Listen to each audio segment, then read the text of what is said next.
My sincere apologies. I mean, things happen really fast around here. What's your apology for? Well, I mean, I'm taking me a while to get on, and quite frankly, I'm still not set up here. But I had to turn on the microphone because the music was finishing up. Yeah. Because we don't have it's not like we're playing songs the full thing to take place. It's only part of the song, obviously, that's been put into our little system here. So I still got to put. I have my computer in front of me. Wow. You can hear I'm getting further away from the microphone as I'm talking. But you have such a loud voice that your voice kind of carries. Filibuster for me while I get situated here. Yeah, because we've got a busy day today, Brian. You want to update the people? So Dave Woloshin's not here. This is Wolo and Friends. This is Wolo and Friends, but this is gonna carry over into Johnny Radio's happy hour because Johnny Radio is becoming a grandfather again. He's a papa. That's right. For the third time. So me and Brian will be with you for the next 3 hours. So A combo of happy hour and Wolo and Friends. Wow. What a day. Yeah. It will be one. It's also trade deadline. It's deadline day. Ooh, it's also August 1st. Happy August. Happy August. Yeah, no, it's deadline day. A great day in baseball, obviously. A lot of moves potentially could be made. Maybe the bulk of the moves have already been made, question mark? I hope not. Because did anything big go down yesterday, Bryant? No, not really. I don't think so either, but I wasn't sure if I missed something. I know Seattle made 2 trades, but that was really it. Randall Grichuk, I just heard Greg talking. Randall Grichuk came up big. He had a home run last night. C.J. Crone did as well, but he Grichuk had RBI. came up really big. Yeah. Angels have been playing good baseball even before this trade deadline. Reynald Lopez that they got from the White Sox came in and got a save. So really, obviously Giolito, he's only pitched 1 game, but last night 3 of their 4 additions came up big for the Angels to give them a win over the Braves. Yeah, that was crazy. Truly. Crazy. I didn't expect that at all. In fact, I expected the opposite sort of thing. But I don't know if I actually expected or if it just you come to expect that every night from the Braves because they're good on a regular basis, you know? I watched a lot of baseball last night. Today's Spencer Strider on the mound for the Braves, by the way. Versus Shohei Ohtani. More on that later. No, not against Ohtani. Is it not against Ohtani? It's against Patrick Sandoval. Oh, someone tweeted out earlier it was Shohei versus Strider. Not that I'm familiar with. Maybe they meant a batting matchup, a pitcher-batter matchup. Perhaps Interesting. But did you know last night, won a big slate of games, but 5 of the 10 games. That's 10 games. Yeah, that's pretty good. But 5 of the first 6 games last night, the visiting team won. How about that? Road Dogs on a weekday. That's right. That's my football motto. Speaking of which, I was listening to some gambling radio on the way in this morning, and I tell you what, people are big on futures, and my buddies that I follow on these various, like Action Network or the Bet Stamp, which is what I use. I love the Bet Stamp. My buddies that I follow in these places, they're starting to put in football futures bets. It's almost here. John Harden said yesterday, talked about betting week 1 of the college football slate. I got to start. I got to start handicapping week 0. I got buddies. Yeah, that's what I meant. I got buddies doing that as well at this point too. So maybe that's something we should look into. I'm so locked in on baseball just because it's happening right now. Maybe I should start locking in on that. I don't know how many games off the top of my head we have week 0, but I will start looking at week 0 games tonight. I'll have information tomorrow. Did you, you said you were going to, I know you got a head start on some of these games. You started looking yesterday. Did you do any handicapping yesterday on these games we got today? For the baseball games? Oh, yeah. I know you, because you said you're a busy man. A couple, but I literally went home last night. I turned on Big Inning. And started early last night. I kind of just sat there and watched Big Inning most of the night. Did you enjoy it? Big Inning's too short. What is Big Inning, Brian? Tell me what Big Inning is for those that the people that are not initiated with the Big Inning. Is the comparison of Red Zone for Major League Baseball. It's a whip around show that they go from game to game and kind of show all the big plays. More like Red Zone if you get it from DirecTV, though. Yes. Because the Red Zone from the NFL Network, if you've ever watched both of them together, the one from the NFL Network, generally you're just watching one game at once. They'll show you like the Octabox or the Quad Box or whatever to show you all these games going on, but then they'll really focus in on one. Whereas the DirecTV Red Zone, I guess because you have Sunday Ticket, that's part of the coverage of that. They'll have all the games on the screen simultaneously flipping through audio. And that's more what Big Inning is like, right? I don't think we're going to get that with YouTube. I think it's going to be more like... That's an aside. I know. Stay on Big Inning. I'm sorry. So Big Inning, you got, they'll go from game to game in big spots or different things. They usually keep 4 games on the screen at all times, 3 maybe sometimes, but it's fun. You can, especially a night where you only have like 10 games going, you can really just sit and watch Big Inning and be watching every game that's going on at the same time. So it's a good option. I recommend it. But it's anybody. Too short. But you have to look at the schedule. It starts at different times. Yeah. A lot of times it'll start at like 8:30, 7:30, something like that. 7:30 is usually the wheelhouse. 8:30 Eastern, I guess, is what I'm looking at. And then on weekends, it'll start at like 2 or 3 o'clock, 1 o'clock, something like that, somewhere around there. So highly recommend it. It's a lot of fun to watch, and we talk about how baseball's in a good place for viewing, and I think that's one reason why. We talked a little bit about some of the games yesterday. Let's touch on a couple more here. The Reds came to hit yesterday. What a game. That was a fun game to watch. Cubs came back in a big way. It was 3-1 after 2 innings. The Reds scored first. The Cubs came back with 1. Then the Reds scored 3 more in the top of the third. It's 6-1, but not so fast. Yeah. Abbott gave up 3 more in the bottom of the third. Tough. I think an error is what got... Yeah.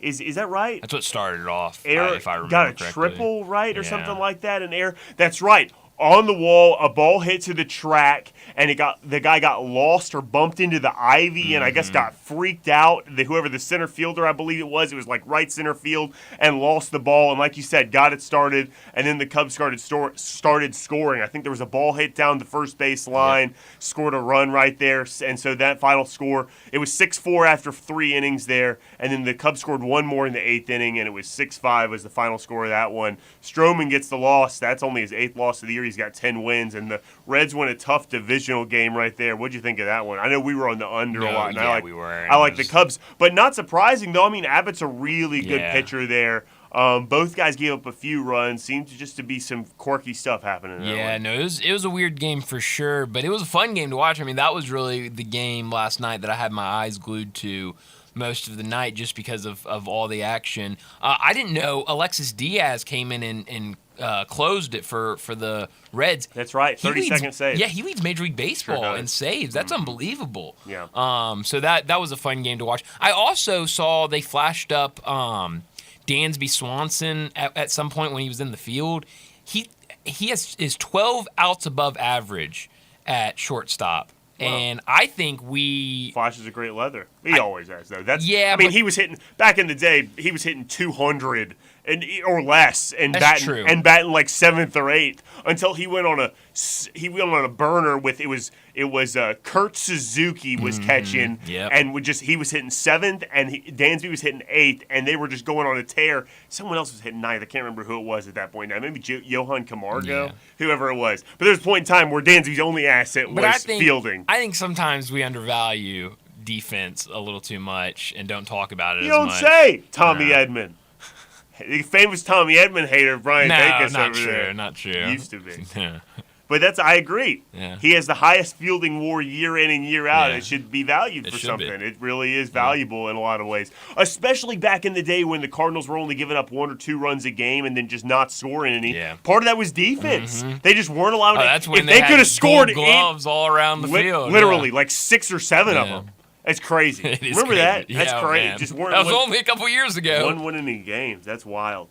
What else happened yesterday? This one's interesting yesterday. So Domingo Germán's supposed to start the game for the Yankees. Gets scratched right before the game with like side tightness or something like that? He's been dealing with this side tightness, and so they said... Is that right? Did I get that right? It's some sort of tightness. I don't know if it was side tightness or what, but he's been working through it, and they told him, hey, go throw off the mound before the game starts, and we'll see what happens. So like 30 minutes before the game starts, he runs out to the mound, starts throwing pitches off the mound, and he's like, I'm good to go. I can pitch tonight.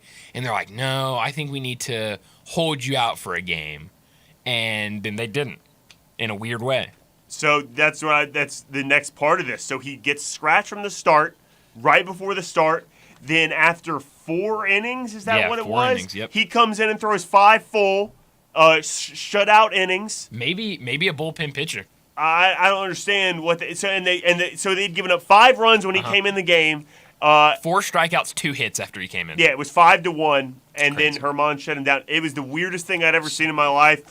We had done all this handicapping for Herman to be pitching, and because we're sitting up here watching like 4 games at once, and all of a sudden we see injury report because we don't have the sound on that game. It says injury report Domingo Herman, and we're like, what is going on? No, it honestly worked out because we had raised team total over 2.5, and if he had pitched those in the first 5 innings, that would not have hit because he shoved. But nonetheless, that was maybe he's a bullpen pitcher. I don't know. That's a good thought by you.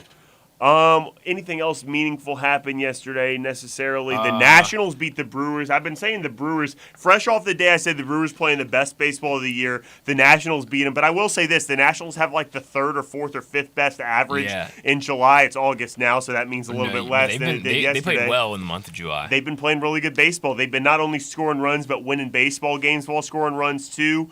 They're playing good baseball. They have to be respected. I'm a little bit weary of taking anything in that game today because I feel like I'm getting a little bit high on the Nationals here, you know what I mean? But I'm still high on the Brewers as well. They just came off scoring a lot of runs. This is interesting, too. The Brewers are 3-7 in their last 10. I think they're playing their best baseball of the year. Just because they played the Braves their last series, lost a tough one yesterday. Yeah, it's tough to play the Braves. It is. And that's a tough game you play yesterday, too. I think, like you said, the Brewers could do something today. So I'm watching Big Inning last night, going to a different game. I'm watching Big Inning last night. They've got sound and video in one of the corners of Braves and Angels. And there's this guy for the Angels. If people don't know who he is, Mickey Moniak. I hate this guy, man. What a bum. I've heard his name, but I don't watch him play because the way the Angels they had the game on Peacock. They were raving about Mickey Moniak. Apparently he sent like 340 or something like that. So I've heard his name, but with the Angels being on the West Coast, most nights I'm not watching the Angels. Big Innings over. Like I'm watching USC. the Mariners or something. I only one screen. I'm going to bed. Yada yada yada. So I haven't really watched Mickey Moniak. The only things I've heard about Mickey Moniak is from you and all the awful things he's done. Well, because making the other errors day in the field, making errors on the base path, what a bum. not hitting the ball. He's hitting over 300. Yeah, he's in like 340. But he's 0 for 5 from he was 0 for 5 last night with 4 strikeouts. I don't understand how this guy's hitting over 300. I don't understand either. It has to be like he started doing really hot or something like that, and now it's coming back to earth, and he seems to be coming back to earth just since I've become aware of him because he has been so terrible since I've become aware of him. It is unbelievable how bad this guy is. He's not said, making errors in the field, and worst of all, he did have a game-winning RBI in the game that I first became aware of him where he was terrible, but it was because they blew a 5-run lead due to his errors in the field. So he better get that RBI in when you got a runner starting on second in the 10th inning. Then he got to third base and got thrown out on a blocked play that he had no business getting thrown out on. The ball was so far away from the catcher. It's embarrassing. He got thrown out on him. The guy's terrible. I see him play another game. He does something awful too. They're raving about him, like I said, in the Peacock game on Sunday where he's like, oh, this Mickey Moniak, he's been such a good player. He's batting third today and he's hitting like 360 on the year. What a player this guy is. I'm like, I don't know what player they're talking about because I have not seen this guy play a good baseball game yet. Yeah, and he was not good last night, even though they won. I mean, 0 for 5 with 4 strikeouts is nothing to run home about. But, former Tennessee Volunteer Chase Silseth with the win last night for the Angels. Really? How about that? Good for him. They used him as a starter last year. And for the rest of the season. The last thing I'm going to say before we take an early break, we'll come back and we'll handicap some of today's games, and we're going to do that pretty much until we talk to David Cobb at 11:30 during John's show with Happy Hour, and then we're going to continue to handicap games till the end of the day, and hopefully we get through all the games, and hopefully we make some money for people somewhere today. The Cleveland Guardians, how about this? Lost yesterday to the Astros, a little bit unfortunate. JP France on the mound kind of dealing. How about this? The Guardians won the most games in July. Really? Find there's from 5 games out, I believe, of the wild card right now. They won the most games in the month of July. And Syndergaard was pretty good last night before he had to leave with injury. Unbelievable. And they trade Savale while they get Syndergaard. Yeah. I was thinking about where's the rationale there because Savale shoved the day they traded him too. And they trade him away while getting Syndergaard. So you're simultaneously both a buyer and a seller there. It doesn't make a whole lot of sense to me in that regard. Like, why are you doing two things? But it seemed, here's what I think. Okay. You're buying low on Syndergaard, it really is cheap to go get Syndergaard, Yeah. and you're selling high on Savale, and your internal diagnosis is that these guys are fairly similar in terms of production. This is a good opportunity to get something back while staying pretty much exactly the same. What do you think about that hypothesis? No, I think that's pretty fair. Nailed it. Nailed it. How about that? When we come back, we're going to pick some of the games today. Start your day with Sports 56 Mornings with Greg Gaston and Eli Savoy. Weekday mornings from 7 to 10, right here on Sports 56 and 98.5 FM. Homer Skelton Hyundai Genesis in Olive Branch has an offer you can't refuse. They will pay you to do business with them if you want luxury. And I'm talking the Genesis G70 car. If you would love to have that kind of new technology, they will give you a $1,000 rebate when you finance with Genesis Motor Finance. In other words, they'll pay you $1,000 to do business with them, and you get brand new luxury. You can't beat it. That's Homer Skelton Hyundai Genesis, right at the corner of Craft Road and Highway 78 in Olive Branch. Homer Skelton Hyundai Genesis in Olive Branch, where customer retention is amazing. There's a reason. They take care of you with a team that's been together for a long time. Whether it's finance or whether it's service, you can't beat them. Homer Skelton Hyundai Genesis.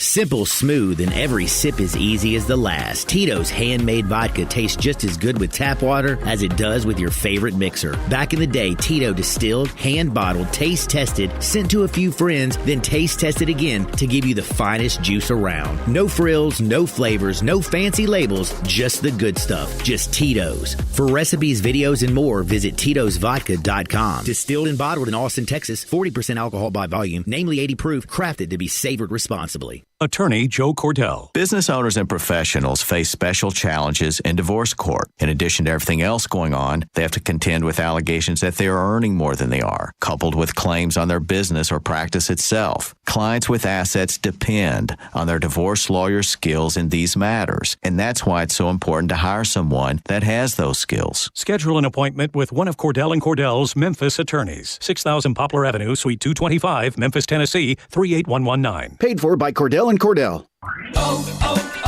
O'Reilly. Protect your engine with Syntec Full Synthetic Motor Oil at O'Reilly Auto Parts. Syntec is designed for today's engines to dissipate heat and reduce friction and wear.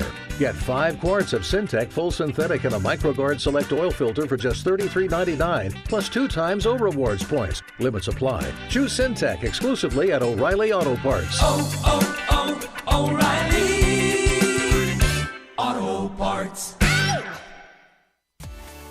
At Jason's Deli, when you're dining in or picking up curbside, you can expect wholesome food and no surprises, just delicious sandwiches, crisp salads, and quick quality meals made with the freshest ingredients and no artificial trans fats, MSG, high fructose corn syrup, or artificial colors and dyes. Around here, a lot of thought goes into what we put into our food and what we take out of it, because you're not just taking a bite, you're getting a taste of who we are. New items are constantly being created to expand our menu for all tastes and special diets with vegan and gluten-free options available. Convenience and on-time delivery you can count on. It's just a click away at jasonsdeli.com, so whether you need to feed 5 people or 5,000, the team at Jason's Deli, they have the credentials and the commitment to keep you satisfied. Freshness is nearby at Jason's Deli with locations at Ridgeway in the Park Place Center, Poplar and Highland, Germantown Road in Cordova, and on Goodman Road in Olive Branch. Jason's Deli. It's wholesome food and no surprises. Listen each and every Sunday morning at 10 a.m. and join Ottawald Presbyterian Church for worship. Ottawald is a PCUSA church located in Midtown Memphis. Now back to Wolo and Friends on Sports 56 and 98.5 FM, presented by Homer Skelton Hyundai. Here once again is the voice of the Tigers, Dave Woloshin.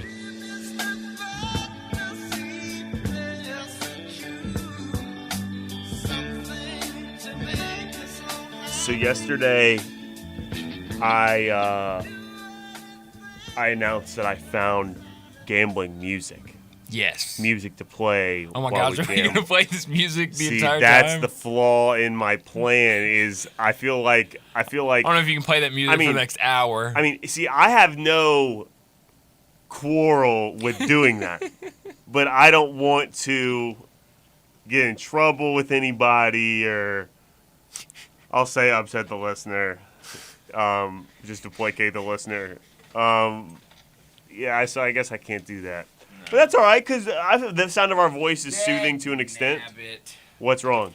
I brought 2 pens today, so I could just write down bets and take notes. Left them both in the car. Wow, what a shame. That is a shame. I'm sure there's a Crayola marker in there that you can use, right? There is. Yeah, how about that? So you can use that probably.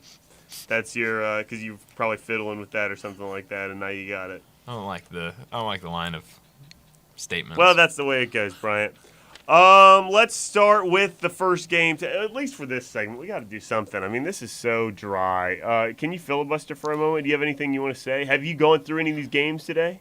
I have not. You haven't. But why? I will tell you that Tommy Edman is supposed to be back in the lineup today for the Cardinals. If that changes your opinion on the Cardinals game tonight, he's supposed to be back in the lineup tonight after playing 2 games in Memphis. Also, it looks like the Blue Jays are interested in Paul DeJong.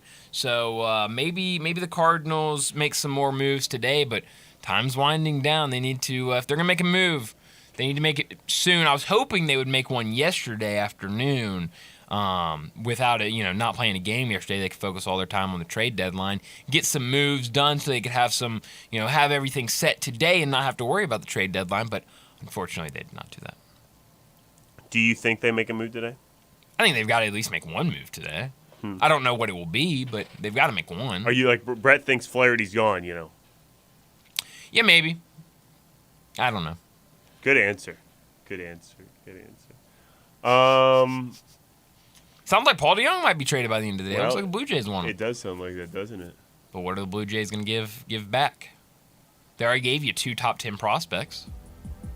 And you gave me time to pull up the music. All right, now see, at least we can do it for this segment, though. That gives us something to do. Gets us kind of people excited. Gets us the ball rolling a little bit, because then once we get the ball rolling, then it's a little bit easier to keep going after that. People are like, oh, we want to keep it. It's easy for us too. Now I'm just rambling at this point. Let's just start. Okay, here we go. Phillies and Marlins. Brian starts at 5:42 night.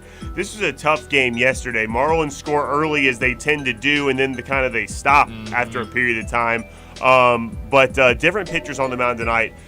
Ranger Suarez for the Philadelphia Phillies going, and Sandy Alcantara, reigning Cy Young winner, going for the Marlins. So it's a Sandy's Beach game. You can get your own custom tickets for this game with Sandy Alcantara. Wow. Marlins hit lefties the best average in baseball. What do you think about that? Wow, I didn't know that. I like this. We can really take our time today on these games, because I know we have so much time to fill that we can really relax. So the Marlins hit lefties the best in baseball. I think that possibly could be significant, but I think it also should be noted that the Marlins are really struggling to win games right now. They're one of the coldest teams in the month of July, so maybe that should be noted as well. I believe the lowest average in the month of July as well. So even though they hit lefties the best, this is a cold baseball team. It's getting a little bit hotter, though, I would say. They're starting to heat up a bit more and getting back to form. And Jazz Chisholm finally back in the lineup yesterday. Ranger Suarez, as I said, going for the Phillies, Bryant. A 6.11 ERA in July. If you pull up his game logs and look at his splits, over the last 5 games, he's allowed, did I say 6.11 ERA in July? I did say that. Yes, you did. He's allowed 3 runs, 4 runs, 3 runs. At Miami, he allowed 4 runs 4 games ago and 5 runs the game before that. So I would say 3 is the low end today. And I'm kind of riding with the Marlins bat. So I think maybe 3 or more Ranger Suarez gives up. Wow. What do you think about that assessment of Ranger Suarez? No, I like that. He has not been good. You also have kind of that last game he was in Miami, giving up 4 runs off 8 hits. So I think they could get to him early. Well, that's one side. Let's look at Sandy before we make any final judgments. Sandy, though, a 3.31 ERA in July. He's been a lot better. He dealt his last outing, he man. He really did, yeah. Is positive momentum meaningful, do you think? That has a question mark next to it for me. The Phillies also strike out the 5th most in the league. Maybe a strikeout prop? Maybe. If it's like 5 strikeouts or something like that. Here's what I think, though. He also dealt his last game against the Phillies. Kinda. Only one run, Only but 8 one hits. 8 hits is kind of a lot. I think positive momentum could be meaningful. How about this? First 5, how about an over 4 runs is -120? I like that. Because you're just betting on one team. I mean, one and team Sandy could, could still deal. Yeah. And he's allowed, if he's allowed runs, it's usually been in like one inning, he'll allow like 1 or 2 runs or something like that. And he could still deal. Yeah. Right? It's just one inning of bat, and he could still deal after that. And then I think the Marlins bats maybe get going against Ranger Suarez. They do hit lefties well. Yeah. They scored early yesterday. They scored a bit more against the Tigers. They got going a little bit. I like that. I mean, I also wrote down Marlins half a run plus 105. I did not take it, but I was kind of sitting there waiting on and seeing which way the line moved. I looked just before the show started, and now that it moved down, the best odds I could find was even money there. So it's moving down. I don't really see value in taking the Marlins there. I feel like people might just be taking the Marlins just because Sandy is the reigning Cy Young winner, but I'm not really there's too many variables, right? The Marlins, are they hot or are they cold, right? Is Sandy going to shove today or is he not? There's too many variables for me to take the Marlins. I think I'm just sticking with the first 5 over 4 runs. While live here on the radio, well, before I keep going, what do you think about that? No, I like that a lot. I mean, I think when you look at what Suarez has done this last month, I mean, you look 5.1 innings, 5.2 innings, 6 innings, 5 innings, 6 innings. So he's barely getting past that 5-inning mark, that first half mark. And you look at the runs, 5, 4, 3, 4, 4. I mean, you're at least betting, and you talked about Miami hitting lefties really well. You're hoping you can get 3 runs out of Miami, and then maybe 1 run out of Philly. That's kind of maybe one way to look at it. You could see Miami get 4 runs off of this. I like the over 4. I agree. And here's something else for you here too. On Barstool, the team total in the first 5 for the Marlins is 1.5. That's -150. I don't want to take that. I have no business taking that. But I'm pretty sure I saw this earlier. I'm looking at DraftKings. Those are generally the only 2 places I can find team totals in the first 5. Yeah, here it is. Over 2.5 runs for the Marlins is +120 in the first 5. I mean, over 4 is -120. I've already taken that. Now, you've looked at his game logs, Suarez's, right? Yeah. Is he giving up runs early, or is he getting to like the 6th inning and completely blowing up? No, these are before. It looks like they're early, these are before the 5th inning. Okay. 3 runs, 4 runs, 3 runs, 4 runs, 5 runs. Because that's what concerned me about him going 5.2 innings, 6 innings. Is he getting through 5 innings and then just blowing up in that 6th inning? These are in the first 5. I like that. Then yeah, absolutely. Do you like that? No, I really do. That was the only concern I had is when I looked at his innings pitched and saw that he's getting through 5. He's going to the 6th inning, but he's getting pulled. Is he getting to that 6th inning and just running out of gas completely? So now that I can see it's happening in the 2nd, 3rd inning, I like that bet a lot more. Why that's +120 though, I don't know. But I say take it and run. I think so too, because that's kind of the same as betting on the Marlins -0.5 run in the first 5, and it's way better odds, Yep. And that way you don't have to take that one. So I think that's a good play there, I would say. Next game is Tigers and Pirates. However, I have to make a note of this because, one of the things when you add things on the fly and you have to track them, I guess I could track it at the break. It's not a big deal. Tigers and Pirates, 6:05 goes off tonight. Oh, boy. This game is crazy. The Pirates have won some games they have no business winning as of late. The Tigers just played the Marlins, and God bless them, the Tigers are scoring runs, Bryant. Yeah, they are. That could be famous last words is when you start buying on the Tigers. I don't like buying high on the Tigers. Nonetheless, I might be doing it here. Matt Manning going for the Tigers here first today. He has a 4.44 ERA in July. He gave up 7 runs to the Angels his last 2 starts ago.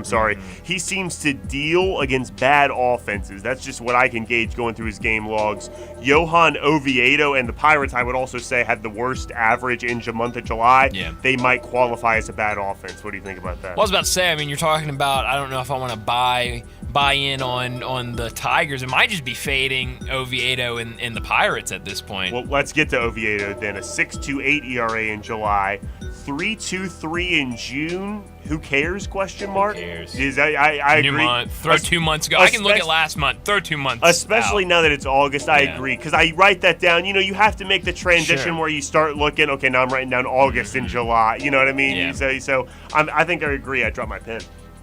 I think I agree. I don't really care about June. He pitched well his last start or 2 starts ago against San Diego. Oviedo did. But that was his last start. It was his last start. But he'll give up runs if you're swinging. He really will give up runs if you're swinging. He does not discriminate against what type of team, good or bad offense. If you're swinging that day, he'll give them up against Kansas City. He'll give them up against anybody. The Tigers have been scoring too.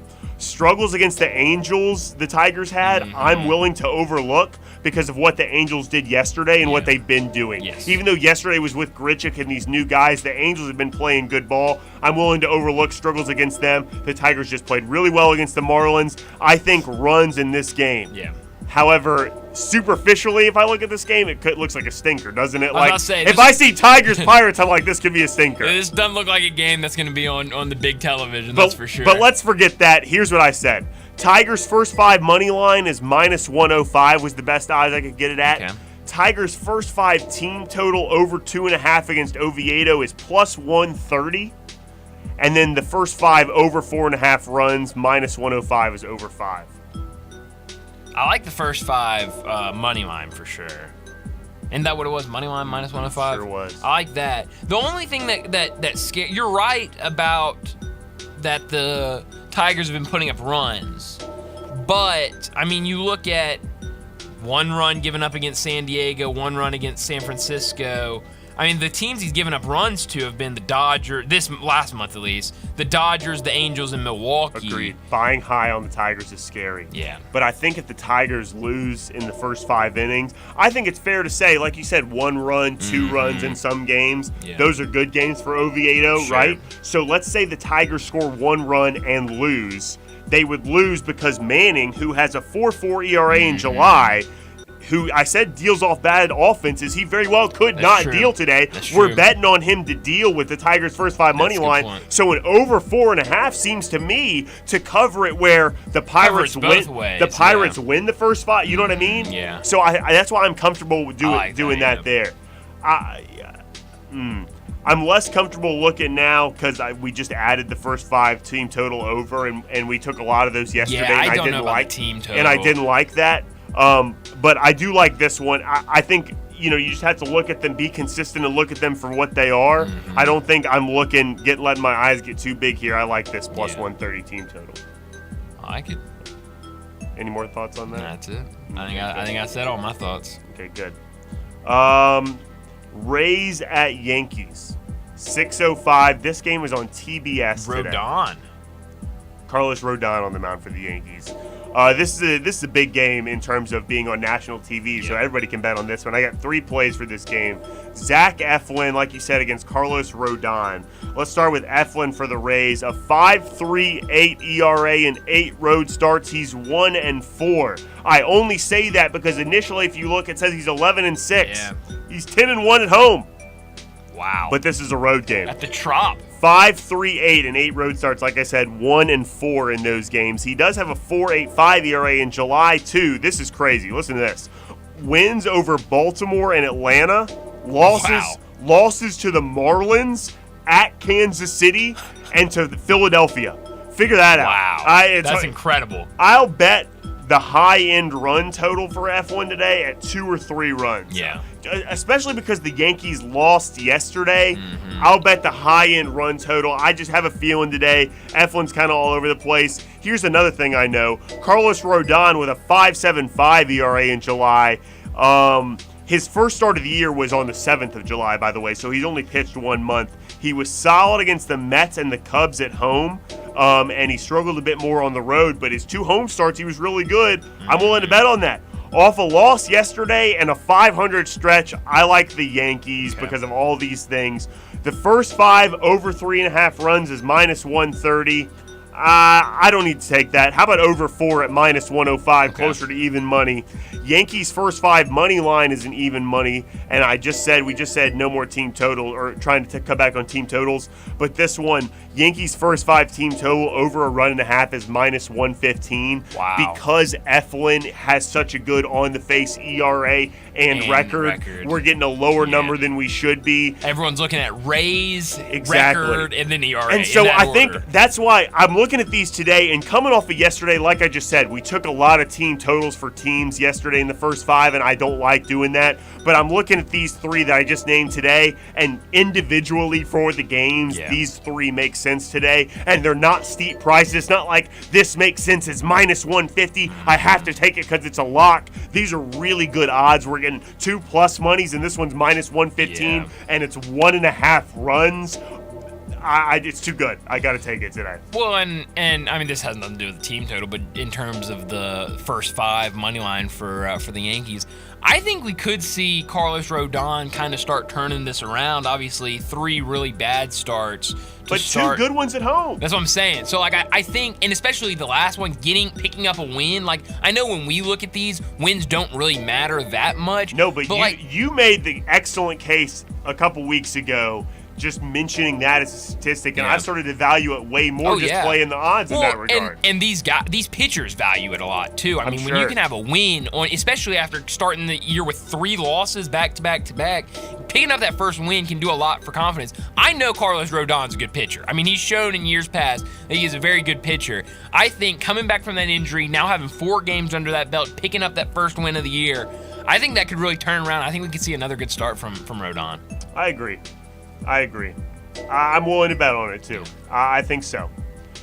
And if not, over 4, the Rays can get there, too, for us with over 4. And that's what And the Yankees can score over 1.5 runs and lose. So I think one of 2 things happens. Either Rodon goes out there and looks like Carlos Rodon and the Yankees win first 5, or both pitchers kind of struggle. Rodon probably struggles more, and you get the over. I think... And this could come back and bite me. I think you either get the first 5 money line or the over. I don't think both of those lose. I could be wrong. No, I agree. But I don't think both those lose. These are all hedged against each other very well. And I think if the Yankees lose the first 5, it's because the Rays put up a lot of runs. Agreed. Good stuff. I guess we have time for one more here. Yeah, let's do one more. Oh, this is a good pitching matchup. Brewers and Nationals is this next one, and like we said, I kind of cost the Brewers yesterday. The Brewers, I think, are playing their best baseball of the year. They're 3-7 in their last 10 games. That's a series against the Braves where they lost a tough stretch and lost a tough one against the Nationals yesterday where they did score runs, but the Nationals had like the 5th best average in the month of July. They're scoring runs too, playing their best baseball of the year by a huge margin. It's not even close. So I don't think it's anything disrespectful to lose to the Nationals yesterday. The Nationals have played so well the last month that they are refusing to trade Lane Thomas at the deadline. I'm weary of my positive feelings on the Nationals, so let's get into this game and I'll talk more about that. Like I said, the Nationals scored 3 runs in the bottom of the 7th to win 5-3 yesterday, one day after I said the Brewers were playing their best ball of the year. Freddie Peralta on the mound for the Brewers, a 3.63 ERA in July, and then he had a 4.73 in June. We care less about that now, but it's just to say that 3.63 is no outlier. 2 great starts, both against Cincinnati, but we saw that sample cost us yesterday. Did. I think I'm willing to flip my thought on that. Do you think that's dumb? I'm willing to say that we need to throw out games against Cincinnati. Corbin Burnes was the pitcher yesterday, right? Correct. Probably. Especially again with the Nationals hitting well. I'm willing to throw out games against Cincinnati right now. Those are divisional games. You know those teams well. Yeah. I say 2 or 3 for Freddie Peralta today. That's my guess. What do you think about that? Are you looking at game logs now? I'm looking at So right if you now. go through kind of and take out Cincinnati, I'm going through games, especially on the road too. I'm kind of weighing on the road kind of heavily.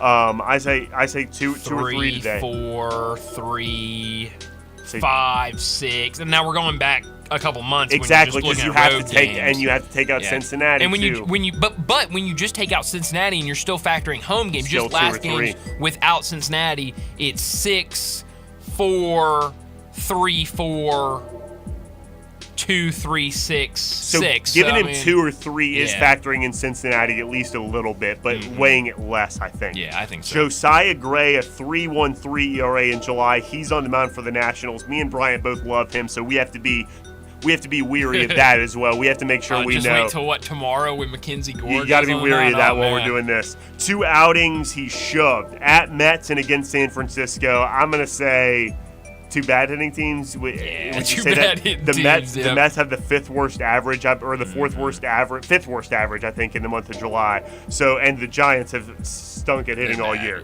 2 games he got lit up at St. Louis. That's weird, and against Cincinnati. I'm guessing runs today. I'm weary of my positive feelings for the Nationals, so I'll get into that in a second. The one thing I took on this game, and I want to discuss 2 more plays here. Okay. First 5 over 4.5 runs minus 105. I took that. I took that. What do you think? I like that a lot. I was expecting it to be higher than 4.5, actually. Minus 105, 4.5. These teams are scoring runs, man. They really are. And both teams hitting the ball well. Both of these pitchers have also shown a propensity to give up runs and also had medium outings where they give up just a few runs. So if both teams do that, that's good. If one of them has a bad outing, that's, you know what I mean? Yeah. I think the thing that probably is least likely to happen is they both shove today. That would be my guess here. So it's hard to say Nationals or Brewers here. Both teams are really hot. I like Josiah Gray more than Freddie Peralta here, but both of their ERAs are kind of similar there. Sample sizes are kind of similar there. So I'm just looking for value. The Brewers' first 5 minus half a run is even money. The Nationals' first 5 money line is plus 115. Wow. Maybe just neither. I mean, maybe just neither. We're looking for value. I'm kind of trying to hedge the over 4.5. I don't see how either of these bets does that necessarily. I don't feel confident enough on either of these teams. I agree. Because it's both of them, they're too up and down. You're exactly right. The one thing I can say is I've got a big enough sample size where I feel confident in over 4.5. They're going to give up runs. Yeah. And both of them, even though it might be 2 or 3 or 4, I'm pretty confident both of them will give up 2 or 3 runs. And both teams been scoring. Yeah. So pitchers score. I think all the trends say over 4.5 here and stay away from the rest of the stuff. Yep. You like it? I like it. Good deal. That's the first few games. I think we got through 4 games there. That's a really good start. There's 15 games today on the slate. We got a lot more to do today, and we're talking to David Cobb later too. Back after this. We are real sports talk. Sports 56 WHBQ. Available on your radio dial at 560 AM and 98.5 FM, as well as around the world online at sports56whbq.com. Take us with you everywhere by downloading the Sports 56 app. And at home, just say, Alexa, play Sports 56. Wherever you are, stay tuned in to Real Sports Talk. Sports 56 and 98.5 FM. Are you ready to conquer the great outdoors? Come in today and gear up with the dependable Suzuki King Quad ATV, because there's no rest for the rugged. Its unparalleled combination of power, versatility, and reliability allow you to tackle the toughest terrains with ease. And right now, there are lots of ways to help you hit the trail, including low APR financing and low monthly payments for qualified buyers, discounts for the military and first responders, and more. Roll into Olive Branch Motorsports in Olive Branch, Mississippi, and experience the Suzuki King Quad ATV's unmatched capabilities today. This your captain. Better buckle your seatbelts for this one. I saw my passport expired, so I went to Staples, got a passport photo lickety-split. While I was there, I grabbed some tiny travel soap and shampoo. I should have got some for my co-pilot. Just kidding, Brad. Staples has everything for travel. 10-minute passport photos, luggage, headphones, even personal travel items. And now at Staples, get $10 off your purchase of $30 or more when you buy a travel service. Staples, your first stop to nonstop travel. Ends 9/16. In-store only. Exclusions apply. The superbly versatile all-electric EQB from Mercedes-Benz, a compact SUV that's full of big surprises. An optional fold-out third row offers luxurious comfort for up to 7 occupants. And almost 24 cubic feet of cargo space means this compact SUV's big enough to handle anything you can throw at it or in it. You can set the tone any way you like, with 64 color customizable ambient lighting throughout. And just like every other Mercedes-Benz EV, the EQB features the very latest generation MBUX voice-activated tech. So whether you want to set a new destination, change the tunes, or tune up the heat, all you have to say is, "Hey, Mercedes." This vehicle's all electric. The feeling's all Mercedes. Test drive the EQB today at your local dealer or learn more at MBUSA.com/EQB. That's MBUSA.com/EQB. Response to the all-new Genesis Diamonds has been incredible. Hey, it's Eric Hasseltine, and listen up. People are loving what Genesis has brought to Memphis. It's more fine jewelry than you'll ever see in one place at prices you never thought possible. What's the Genesis secret? The owner was born and raised in the diamond industry in Tel Aviv, and after selling wholesale to ordinary high-end jewelry retailers, he hated the insane markups they were getting away with. So he stopped selling to the stores and started selling direct to the public. The philosophy is still what drives Genesis, as they continue to sell the highest quality diamonds at true, no middleman, direct importer prices. With international connections and massive buying power, Genesis has what it takes to beat anyone else's price. Every day on every diamond. This goes for natural diamonds as well as lab-grown diamonds. Discover Genesis Diamonds, forever changing how people in Memphis buy diamonds and fine jewelry. Now open in Poplar Commons at Poplar and Perkins Extended, the official jeweler of the Tennessee Titans. Attention, everyone. Family Leisure needs your help clearing out their inventory. Let me say that again. Family Leisure is needing your help to clear out their inventory.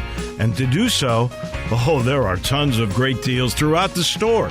For example, all do-it-yourself pools are $1,000 off. Special 24-foot round pools for less than $2,000. Select play gyms, only $18.99. Hey, if you need patio furniture, they have patio furniture that's now up to 30% off. Spas are in stock. They're up to $1,200 off. Now listen up, because I'm only going to say this once. 24 months, same as cash financing, is now available through this sale. Family Leisure needs your help clearing out their inventory, so come and do your part at Family Leisure. Whitten Road and I-40, where family and fun come together.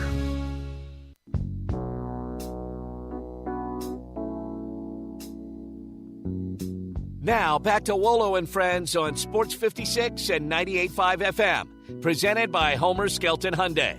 Here once again is the voice of the Tigers, Dave Woloshin.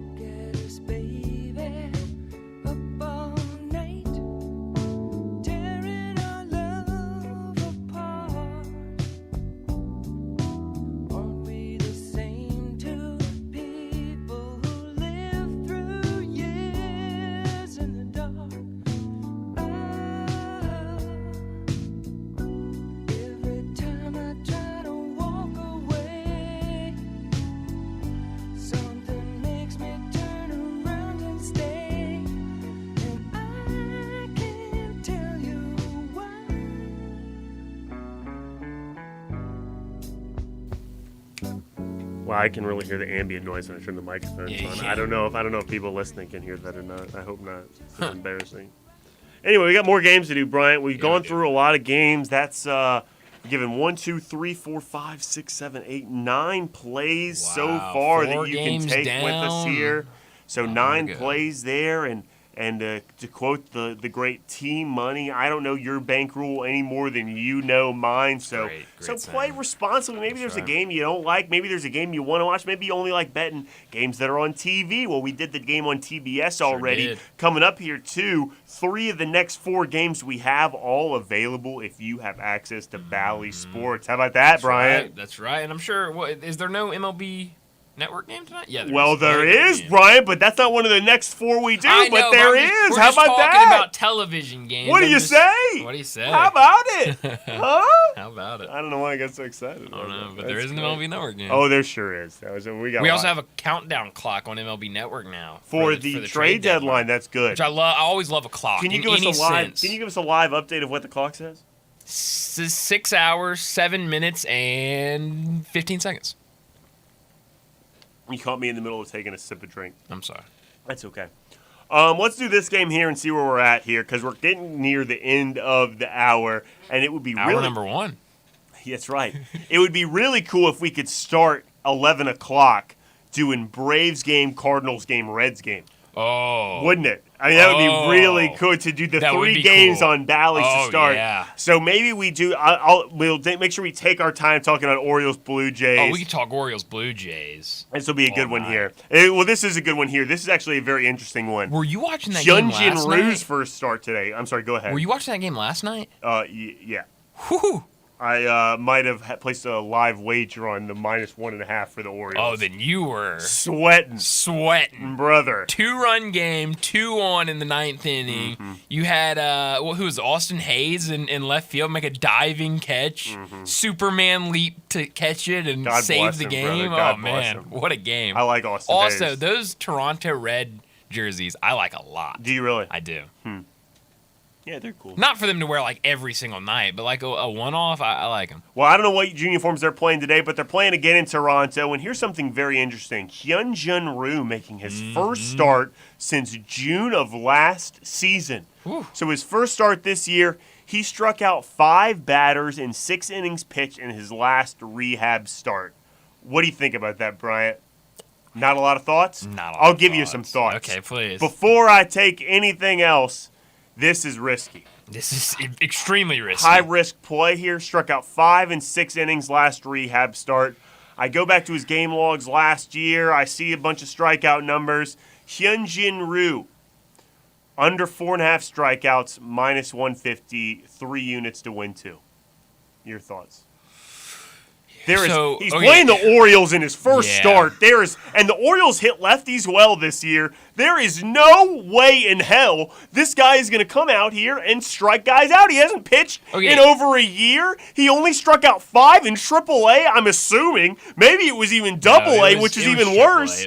So no chance he strikes out at 5 against the Orioles. There is no way. So it's 4.5. 4.5 under -150. There is no chance he strikes out 5 guys today. No, I don't think so. No way in hell. They hit lefties really well. They average 8.4 strikeouts per game. They don't even strike out a lot. No. No way, man. It's the Orioles. They're middle of the road in strikeouts in Major League Baseball. Come on. So, yeah, I think the under is probably a smart play here. I don't know if I should call it smart because this guy it's a guy's hasn't first pitched start in a year. But I think that's a part of the factors what makes it smart. There's no absolutely. way. The Orioles are too good a team. It's respecting the Orioles. Yeah. Right? No, I think you're right. What, you think they're going to come out here and lay an egg against a guy that hadn't thrown in a year? Well, heck, I mean, we just saw this team put up 6 runs before. Against Chris Bassett yesterday, they scored runs. But Sunday night against Luis Severino, which Luis Severino's not a good pitcher, but 6 runs before he could even record an out. So you're telling me if Hyunjin Roo comes out and I mean it's his first start, if they kind of get the bats awake early, I don't think it's going to be a long start for him. Well, how about this factor? I agree. I'm totally with you. So that's the first one there. And the reason why I stopped myself and gave a play before I even went to the Orioles, because that's what I was doing sitting there today at home, was, give me a break. I'm taking this. Kyle Bradish has a 2.25 ERA in July. He gave up 4 to Philadelphia, but previous high this month through 5 innings was 1 run. So one start against Philadelphia was kind of an outlier. Hyunjin Roo's first start, Orioles are scoring runs. Plus 105, first 5 money line for Baltimore. You're kidding. Give it to me. I'll take it. Yeah. Right? Yep. Plus money. Come on, that's man. almost just a principle. I gotta do it. On principle, you kind of have to. Not even gonna. And we're almost getting to the point of the year that if I see Baltimore at plus money, I'm gonna take them. They're just so good. We talked about that yesterday, which is what you should have done yesterday. Yes, because one of your buddies like Toronto, and you're like, I don't know. With Baltimore, they're plus money. They're plus money betting. We're gonna bet against them at this point. Yeah. So yeah, I think anytime Baltimore's plus money, I think it's smart to just take them. You know what we call that? The Braves principle. Back after this. Homer Skelton Hyundai Genesis in Olive Branch has an offer you can't refuse. They will pay you to do business with them if you want luxury. And I'm talking the Genesis G70 car. If you would love to have that kind of new technology, they will give you a $1,000 rebate when you finance with Genesis Motor Finance. In other words, they'll pay you $1,000 to do business with them, and you get brand new luxury. You can't beat it. That's Homer Skelton Hyundai Genesis, right at the corner of Craft Road and Highway 78 in Olive Branch. Homer Skelton Hyundai Genesis in Olive Branch, where customer retention is amazing. There's a reason. They take care of you with a team that's been together for a long time. Whether it's finance or whether it's service, you can't beat them. Homer Skelton Hyundai Genesis. I have got an idea for a movie tie-in for Central Barbecue. I don't like where this is going. The Central Barbecue Oppenheimer Special. It's an explosion of flavor. No. So, Central Barbecue's ribs are the bomb? No. Plus, Central Barbecue doesn't need that kind of promotion. Central Barbecue's food is the promotion. Central Barbecue's hot sauce is I'm telling you, Central Barbecue has always sold itself because you can't get better barbecue anywhere. So it's the Oppenheimer thing. All right, well, how about you can't spell barbecue without Barbie? But you can. This is Sheldon Rosengarten with Mark's Bensdorf Realtors. I'm often called Shell Done because I sell homes and work with buyers and I get the job done. There are 7 keys to successfully selling your home quickly at a great price. First, call me. I do my research and advise you on preparation, presentation, and proper pricing that gets you the activity to get the best price. Follow my advice and it can happen. I did mention 7 keys to a successful sale, didn't I? Well, if you use the first key, calling or emailing me, you really don't need the next 6 keys. Remember, that's Sheldon Rosengarten at 483-0546 or MemphisRelocate.com. If you don't need me now, write it down for later or for a friend. That's Sheldon at 483-0546 at MemphisRelocate.com. Do it now, and who knows, you may hear your home advertised here. Remember, as bad a golfer as I am, when selling homes, Sheldon gets it done. At Jason's Deli, when you're dining in or picking up curbside, you can expect wholesome food and no surprises, just delicious sandwiches, crisp salads, and quick quality meals made with the freshest ingredients and no artificial trans fats, MSG, high fructose corn syrup, or artificial colors and dyes. Around here, a lot of thought goes into what we put into our food and what we take out of it, because you're not just taking a bite, you're getting a taste of who we are. New items are constantly being created to expand our menu for all tastes and special diets with vegan and gluten-free options available. Convenience and on-time delivery you can count on. It's just a click away at jasonsdeli.com, so whether you need to feed 5 people or 5,000, the team at Jason's Deli, they have the credentials and the commitment to keep you satisfied. Freshness is nearby at Jason's Deli with locations at Ridgeway in the Park Place Center, Poplar and Highland, Germantown Road in Cordova, and on Goodman Road in Olive Branch. Jason's Deli. It's wholesome food and no surprises. They're taking care of beerness in Memphis right on the river with Grind City Brewing and all of their great products. Look, this was a dream come true for a father and son duo. And if you have not been to that brewery right on the river, just to the north of downtown, you're really missing something special. And now you can't miss their products. Wherever you go, you see a brand new label. It's clean, it's beautiful, it's distinctive. You'll know Grind City Brewing, and of course you know their products like Poppy's Pills, that great Pilsner, or Tiger Tail, that very creative craft malt liquor. There's the new Thaddeus Amber Lager. That is absolutely a great light beer. There's the India Pale called Godhopper. It's outstanding. And then there's the Belga, the Belgian-style wheat ale. They keep bringing hits at Grind City Brewing. We are Sports 56, WHBQ Memphis, and W253DF Memphis, Flynn Broadcasting Stations.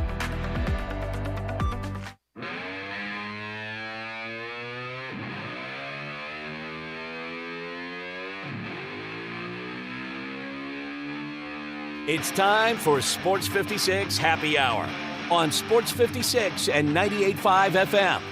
Now let's have some fun. Here is your host, Johnny Radio.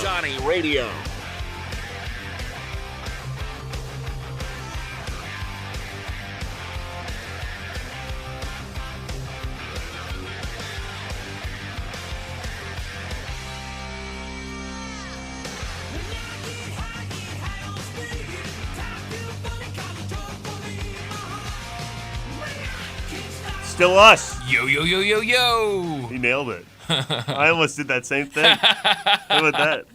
But I did not. I did not do that. It's still us here. We're still going. It's a combination. Wolo and Friends and Johnny Radio's Happy Hour. If you're listening for John, he's having a grandchild, and so he should John. be back tomorrow. But quite frankly, take all the time he needs, man. right. I mean, you got a grandchild. God bless you. Mazel tov, as it were. That's right. Smoke a cigar, or whatever. Or whatever I think you that's want what to do. you smoke a cigar when you have a child or something, or a grandchild, grandbaby, or whatever. I'm not familiar with it, so Drink I some wouldn't know. Tito's. There you go. Life hands you lemons. Make a lemon drop. So we're going to keep Best handicapping part of baseball waking up. games. At the end Tito's of in your Wolo cup. and Friends Hour, and we're going to talk to David Cobb at 11:30. Yeah, we are. At the end of Wolo and Friends Hour, the last game we talked about was Orioles Blue Jays. 2 units, really like under 4.5 strikeouts for Hyun-Jin Ryu. It's his first start since last June. So June of last season, I mean. Minus 150, 3 units to win 2 there. We also said the Baltimore first 5 money line at plus 105. What do you think of first 5 under 4.5 minus 105? That's scary with Rue on that, isn't Scary. it? Yeah, I don't like that. And how well Baltimore hits. I didn't take that one either, but I did write it down, and I meant to bring it up because I just, I write some down sometimes, Brian, on my sheet of paper here, just as a discussion topic for you and I to have, because I value your opinion so much that it helps me to just sit down and look at, let's talk this out here. Here's what I was thinking. What do you think? You know? Thank you. I appreciate you appreciating me. No problem, brother. Next game we have here. Wow, we have 3 Bally's games here today. I mean, if you have Bally's in this area. Oh, I should play this is the wheelhouse. my music here for. You have music. For that I play underneath while we gamble here. I'm sorry. Yeah, I haven't tracked. I use the BetStamp. You should go on the BetStamp app and use the BetStamp app. Some people use Action. They're both very similar. I personally like BetStamp better, but I'm going through. I didn't track my things this morning, so as we go through these, I'm trying to track them, and I just got caught up to the game we're at right now. I can see that. Which would be, how could you see that? Because I get notifications every time you put a Oh, bet is that right? So that works. So you have friends that use the That's BetStamp app. If you guys use it together, it'll notify you when they make bets too, so you can track each other's bets. That's right. That's crazy. It is crazy. Or you could track our bets. Yeah. Wow. Get the BetStamp app. J_Mo. Well, you don't have to give out my handle. I actually specifically didn't do that on purpose, and now you just put my business out there. Maybe don't repeat it again. Maybe don't repeat it again, but I guess now it's on demand forever, but that's all right, whatever. I don't think anybody's going to follow your bets. They might. Brian, we're winning. What do you mean? They might. Nonetheless, you should get the BetStamp app and track for yourself. So the first 3 games we're going to do here before we talk to David Cobb here on Happy Hour with Johnny Radio are the 3 games on Bally tonight. So you can watch these games and gamble on them if you have access to Bally through whatever service provider you have. Angels and Braves is the first one. It starts at 6:20. It's on one of the Bally's. I don't know which one. I don't even know how you differentiate one from another. Do you? No. Right? Yeah, Because they're both called Bally Sports South. But the one's called Bally Sports Southeast, and one's called Bally. But they're both cards Bally Sports Southeast. They're all 3 next to each other, so I can just go from one to the other. And each team isn't on one more than another. It's like totally random who's on what channel. It's stupid is what it is. Maybe so. I didn't say that, though. Anyway, Angels and Braves, 6:20 tonight on Bally. The Angels, man, are playing well. The Angels are playing really good baseball. They beat the Braves yesterday. I respect the Angels. Do you respect the Angels? I guess so. Braves' best OPS in the league and second best average against left-handed pitchers this year. And isn't that a coincidence? The Angels are throwing a left-handed pitcher. They're throwing left-handed Patrick Sandoval today. He has a 2.08 ERA in July. At Detroit, he gave up 2 runs. At home against the Yankees, he gave up 1 run. And at San Diego, he gave up 1 run. He had a 7.11 ERA in June. I know we said earlier we don't care about that, but that's a huge discrepancy from July where he has a 2.08, so I do care about it. I'm betting on the come with Patrick Sandoval today, especially with the Braves losing yesterday. Seems to me all these signs are saying bet on the come for the Braves and Patrick Sandoval to give up runs. Yeah. What do you think about that? I mean, anytime you say, which I also said this yesterday and it didn't work out, but I think anytime you say bet on runs with the Braves, I would agree, just because of how good they've been hitting the ball this year. Consistency is key in a lot of forms of gambling, and I think that's true in sports gambling as well. Mhm. And to say that it didn't work yesterday is another really good reason true. why it might work Yeah. today too. Stay consistent. Don't let it change your thought process is generally a good rule of thumb. Let's talk about who the Braves are throwing, though, because it's Spencer Strider, one of the best pitchers in the National League. A 3.73 ERA in July. Listen to these first 5 inning run lines here. 0 runs, 0 runs, 4 runs, 0 runs, 2 runs his last 5 outings. Today, I think the Angels make people pay for believing in them. What do you think? So, earlier we were talking about, I don't remember what pitcher we were talking about, but a pitcher that would go into the 6th inning and then get pulled, and it was Ranger Suarez. That's right. And I was saying, Spencer Strider's the exact opposite. He's strong through 5, and then it's after that 5th inning he starts giving up runs. Interesting. Because if you look at the earned runs allowed, it's not 0-0, 4-0, 2. It's something higher. It's like 3-4. Something like But that's why I go through and I look just at the 5 innings of the games that these guys pitched, just because that's what I care about when I'm betting on the first 5 innings here. So 0-0, 4-0, 2. I'm betting on the come. I think the Angels have finally made people believe, as evident by my first statement. And I think when you're gambling, this is our rule for the NFL, is we like to fade narratives. And I think a narrative right now is that the Angels have figured it out. They're on a nice win streak. They just got these players back, and they were the saviors of the game with Randall Grichuk and C.J. Cron getting an RBI yesterday. And the Braves didn't score as much yesterday. Patrick Sandoval was terrible and has been fairly good as of late. I'm betting on the come, and I'm betting on the Braves to score runs. So the Braves' first 5 minus a run and a half is plus 115. We took that. The first 5 over 5 runs is plus 110. We took that. The Braves' first 5 team total over 2.5 runs, it's usually 3.5 runs. It's 2.5 today because Patrick Sandoval has been good as of late. That's why the number's low, and it's 2.5. It's minus 120. I'm taking that too. I like that. Here's one I didn't take that I also wrote down. Braves minus a run and a half for the game, minus 110.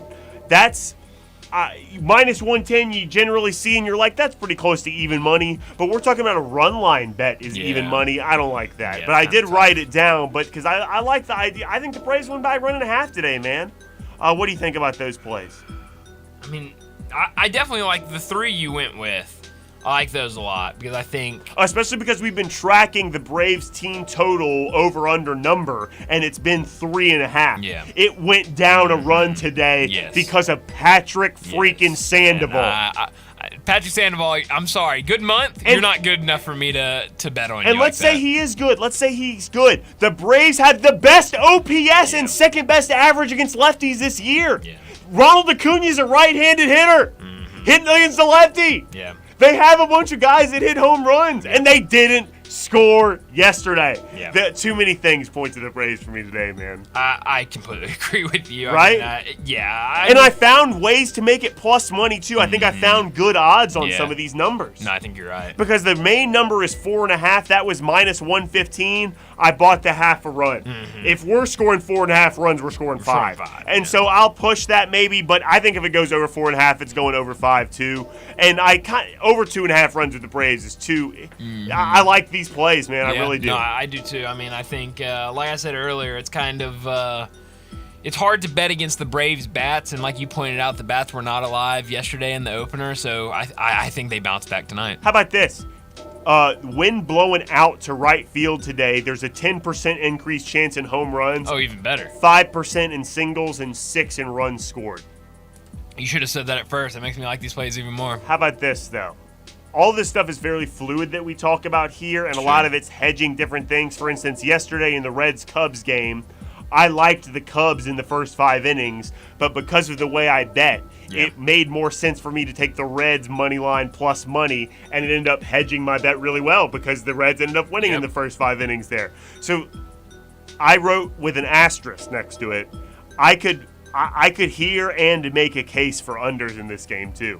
Really? You think Strider's going to shove? Sandoval has been shoving.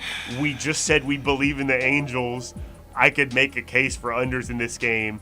There's good value on that play too, but I've already taken the overs. I'm kind of, at this point... Because all this stuff is fluid.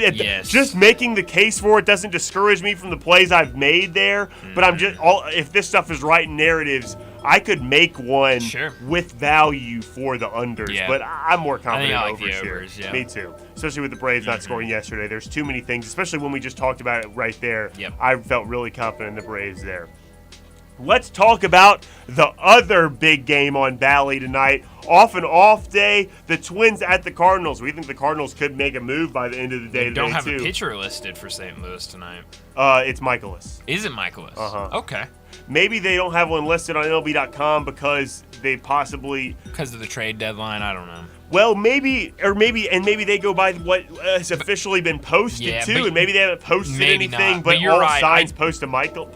I was about to say, now that you say that, I remember seeing beat writers on Sunday tweet out saying that Michaelis was going to be the starter. It's supposed to be Michaelis today, but we also saw who was scratched yesterday? Severino. No, not Severino.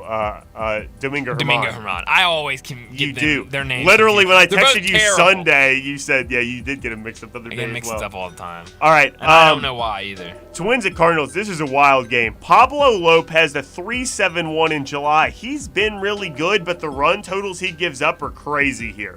2 runs his last start. 4 starts in July here. 2 runs his last start through 5, then 2, then 6. 0, and if I go back to 2 games in June, 0 and 3. So kind of an outlier with 6. Those 2 and 2 are both against the Mariners, I believe. Yeah. Kind of impossible to gauge is the note I wrote there. What do you think about Pablo? It really is impossible to gauge, I think. I mean, very up and down season, but it is against the Cardinals. Twins have lost 5 straight, too, I should also point out. How about this? Michaelis, a 4.18 in July. His last 5 starts, his first 5 innings, his first 5 innings and his last 5 starts are 5 runs given up, 2 runs. Those are both against the Cubs, I believe. 4 runs before that, 0 runs. That's against the White Sox. Maybe an outlier. The White Sox stinks, or maybe the White Sox are indicative of what the Twins are because the Twins don't hit particularly well either. And then 2 runs before that. Maybe he's mad after last start where he has extra rest. So that could be a sign for the under here. Extra rest there. Oh, man, that scares me. I didn't even think about that factor until just now. And the Twins have lost 5 straight. I said the Twins first 5 minus half a run. I took it at plus 115. I kind of panicked when I saw the plus 115. I just thought that was too good a number to pass up. I thought it was going to move in the other direction. Let me actually pull up what it is right now so I can kind of get a better gauge of that. That's what I took. That's what I wrote down. But I maybe just with thinking about how much extra rest he got with not throwing at all in his last start makes me feel really good about him today. Right now, the Twins' first 5 minus half a run, I'm seeing plus 110 in a lot of places. Man, Brian, what do you think? I don't know. This is news to me that Michaelis is starting tonight, but I mean, you're right. That Lopez is impossible to gauge, and Michael's all fresh start. I feel like throw his ERA out the window. Well, and both these teams are hard to gauge because, like you said, 5 losses in a row for the Twins. The Cardinals, on the other hand, you don't know what the bats are going to do in any given game, and you don't know what the pitching is going to look like, especially from a guy like Michaelis, who really should be your ace, if you can call anybody an ace in this rotation. He's supposed to be your guy, and he's been so up and down this year. How about this? I go from not knowing what Pablo Lopez is going to give me in terms of runs allowed to not knowing what the Cardinals' bats are going to give you. That's scary. That combination terrifying. Where one I don't know against another that I don't know is terrifying. However, the Cardinals hit really well in July, so do I bet? The other one I wrote down that I didn't take with 3 question marks was under 4.5 plus 100. But Michaelis didn't pitch any innings his last start. That has to have value, right? I'm staying away.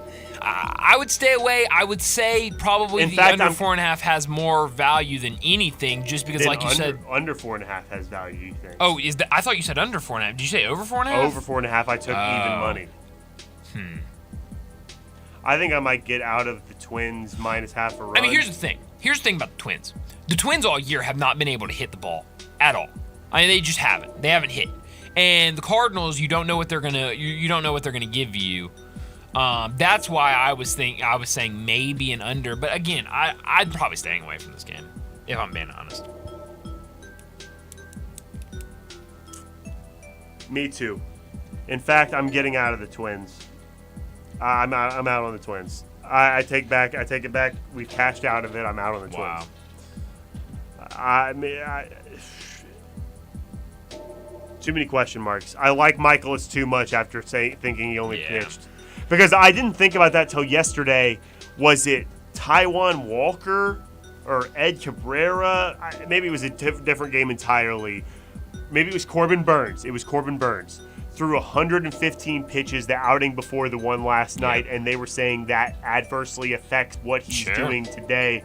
He's extra tired. Of course. And I had never thought about that factor, but it makes total sense. I had never looked at pitch counts from previous games when handicapping and assessing, but I made a note yesterday. That's something I want to start looking at and assessing for value. And Michaelis threw 14 pitches last game. Literally threw 14 pitches. And I value, especially because I just decided to start doing this yesterday, that's too valuable to me. I had to cash out of the Twins there, and in fact, I'm almost going the other way. I could see value on taking the Cardinals plus money on the money line in the first 5. Wow. So completely flipped what you initially had thought. And I know this is now very theoretical. We're literally talking, usually not to peel behind the curtain, I've gone through these and I've placed wagers for the day, or at least placed tracking for, you know what I mean? Just written them down for the day. I know what we're doing. This is very fluid here, but like you just said, we don't know what we're going to get from Lopez there. My logic on because the only play I had was the Twins money plus money, plus money run line in the first 5. And the only reason I had that because it was plus money. It was the only play I had. A little bit of value there. The Cardinals kind of stink. Michaelis gives up run, give value there. I feel like I'm using the same logic now going the other way, taking plus money for the Cardinals, right? Yeah. If I'm doing it the one way, I'm only going to play one thing. I should do it the other way, right? I think so. I think so, too. Hey, this is talking out your bets. I think so, too. If you can find plus 105 or plus 110 and the Cardinals on the money line because you also push a tie, I think that would be worth it today. Twins lost 5 in a row, too, because that scared the hell out of me taking them first 5 money line, losing 5 in a row. I like it. If I'm going to take one, that's probably what I would take. We're riding the birds today. Scary thing to do. Scary thing to do, but I'm with it. Off a day of rest, too. Twins off a day of rest as well. But like you said, on the road, their bats have been bad all year, and on the road, I'm sure they're bad as well. I mean, I don't think of anybody who would be a real factor that they would trade today. That's what I was thinking about as well. But sometimes off a trade deadline, like in the NBA, a lot of times when they're like, oh, they're going to get killed, they don't have anybody. Those teams always cover and win. Those are great bets to make every year on deadline day. Do you think that rule applies in baseball? Maybe, because I think there is a lot of thought about that, and baseball is. But it's not because most of the same guys are still playing. It might not. I don't think it affects it. I don't think it does. Plus, I mean, for the Cardinals, I don't know. I don't think they're going to trade Arenado or Goldschmidt. So I mean, I don't know of anybody who's a huge factor that they'll trade today, if they trade anybody. The last time Michaelis didn't throw a lot of pitches was against the Nationals on July 14th. He threw 34 pitches that day. Yikes. The next game against the Marlins, he gave up 3 runs in 6 innings pitched. Yikes. Let's see what he did in the first 5. If I can go back there, he gave up 4 runs in... No, that's not right. No, you say he gave 3 runs up the whole time. I don't know what I did wrong. Oh, no. I'm sorry. He gave up 2 runs in the first 5 of that game. That's not bad. Against the Marlins, who hit better than the Twins. And the bats are hot for Miami. Now I'm talking in circles. I should have stopped before that last stat. I was trying to do one more thing there. I was like, let's look to see if Michaelis there was not throwing not a lot of pitches and see what he did the next game. I should have stopped there. I think the play there is Cardinals plus money. Yeah. Okay. Reds, do we have time for Reds, Cubs? Yeah, we can do it real quick. Yep. And then we'll talk to David Cobb. All right, the last Valley game we have today is Reds at Cubs. And this one, while it won't be on your TV, although it's hard to predict what Valley will do, so maybe it will be and one of the other ones won't be. One of these 3 games won't be on your TV. I bet it's Reds Cubs. That one is You don't get all 3 games on Bally's? You don't, because there's only 2 Valley channels. So you only get I have 3 Valley channels. I get all 3 games every night. On DirecTV, you have 3? Well, if you have some services, you only have 2. if you don't get any of them, you get them on the Bally app. So just get on your Bally app, sign into your account, and you can get them there. So it is accessible to you no matter what. This Reds-Cubs game today goes off at 7:05 tonight. The Reds have the 10th best average against lefties. I don't think that's very significant. 10th, I don't think is anything to bet on. Ben Lively on the mound today for the Reds as well. 3 ERA in July. 3 games against Milwaukee, though. We've already talked about what that means. I kind of am throwing that out. His 6.17 ERA in June and a 1.99 in May. Now we're going way back there, but it's just kind of to point out he's kind of all over the place. I would say if anything is indicative of something, maybe it's his last 6 starts here. How about this? 0 runs, 3 runs, 2 runs, 1 run, 2 runs, 1 run, and then 5 runs, 5 runs. So maybe I'm going to throw out the 2 5 runs because they were so long ago in June. Just look at his last 6 there. I'm going to say 1 or 2 runs. High end would be 3, but it seems like 1 or 2 today. Justin, what do you think about that? Can I just point something out real quick about Ben Lively? Please. In division, he's pitched against Milwaukee 4 times this year already. Yeah, that's right. Has not pitched against the Cubs at all this year. Isn't that crazy? That's crazy. But I think that's how the schedule goes too. Is they haven't played their games against the Cubs here. They're going to play the Cubs a ton down the stretch. Yeah, that's just crazy that we're in August and he hasn't pitched against the Cubs yet. So again, my number for Ben Lively today, I'm guessing just like 3 is my high end, more likely 1 or 2, I would say. Maybe 2 is probably where that averages out. Justin Steele, a lefty, throwing for the Cubs today, a 4.44 ERA in July, a 1.56 in June. How about this one? His last, how many games is this? 7. These are his first 5 innings. 1 run against St. Louis, 1 run against St. Louis, 6 runs, 1 run where he got super lucky. He gave up like 9 hits in that one. It should have been more than that. Then 0 runs against St. Louis, and 2 runs before that. All those numbers to say, and the 3 times I mentioned St. Louis, and the 1 time I said he got lucky to give up 1 run, I feel like he hasn't been tested. I don't have his game logs pulled up right now. Do you have them up? Do you have the teams he's played in those games? In what games? Here's what I got. St. Louis. Boston, he gave up 6 runs. Yes, Milwaukee. At Milwaukee, where he got lucky to only give up 1. He ended up giving up 3, and he should have given up more in those first 5 innings as well. Cleveland, he gave up no runs.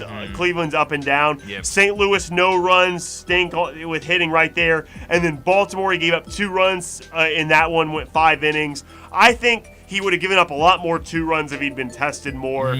6 runs against Boston on the 16th of July. 2 runs against Baltimore on the 17th of June.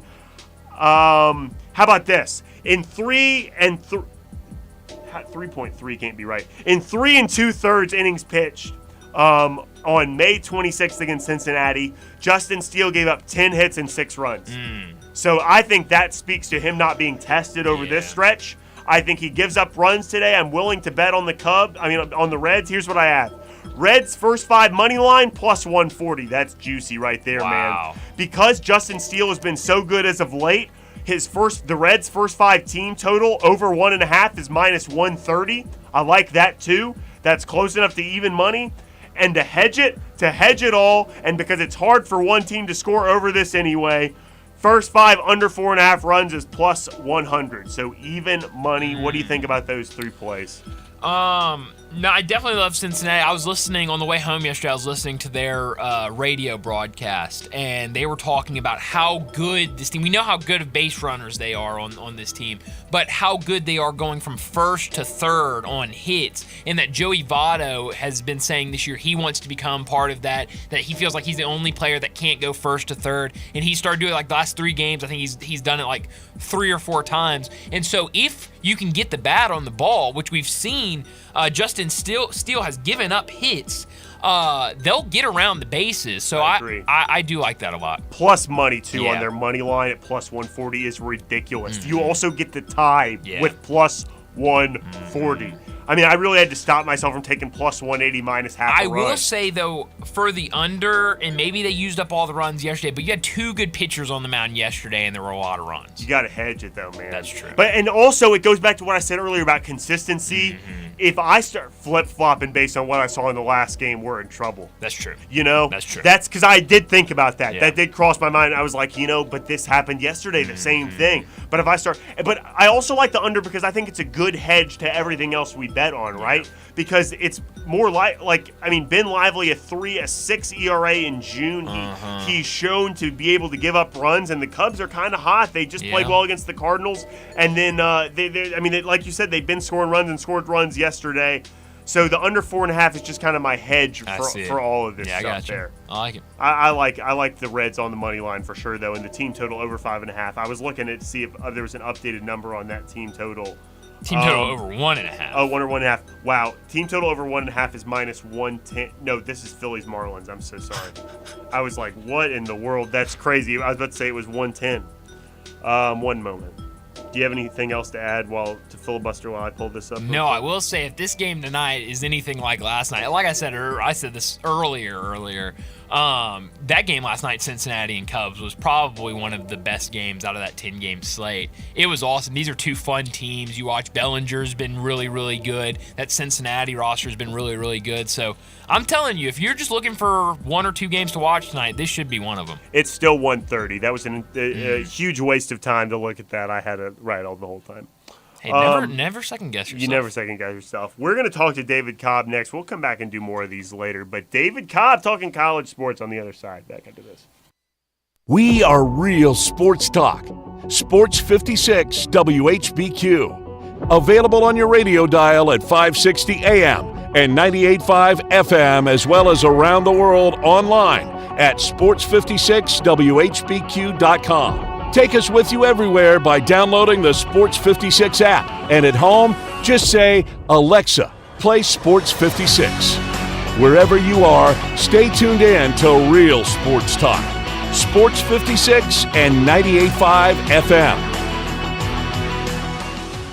I'm Gary York. I'm the service director at Lexus of Memphis. Our service department wants to be more than just a place where you get your oil changed. We do glass repair, windshield replacement, recalibration of your camera and sonar systems, even wheel repair, tire replacement, all the things you would expect from a luxury automotive dealer. Please check out our website. You can schedule your appointment, check out our specials, hours of operation, or if you'd like to do it in person, please reach out to one of our associates at 901-271-5199.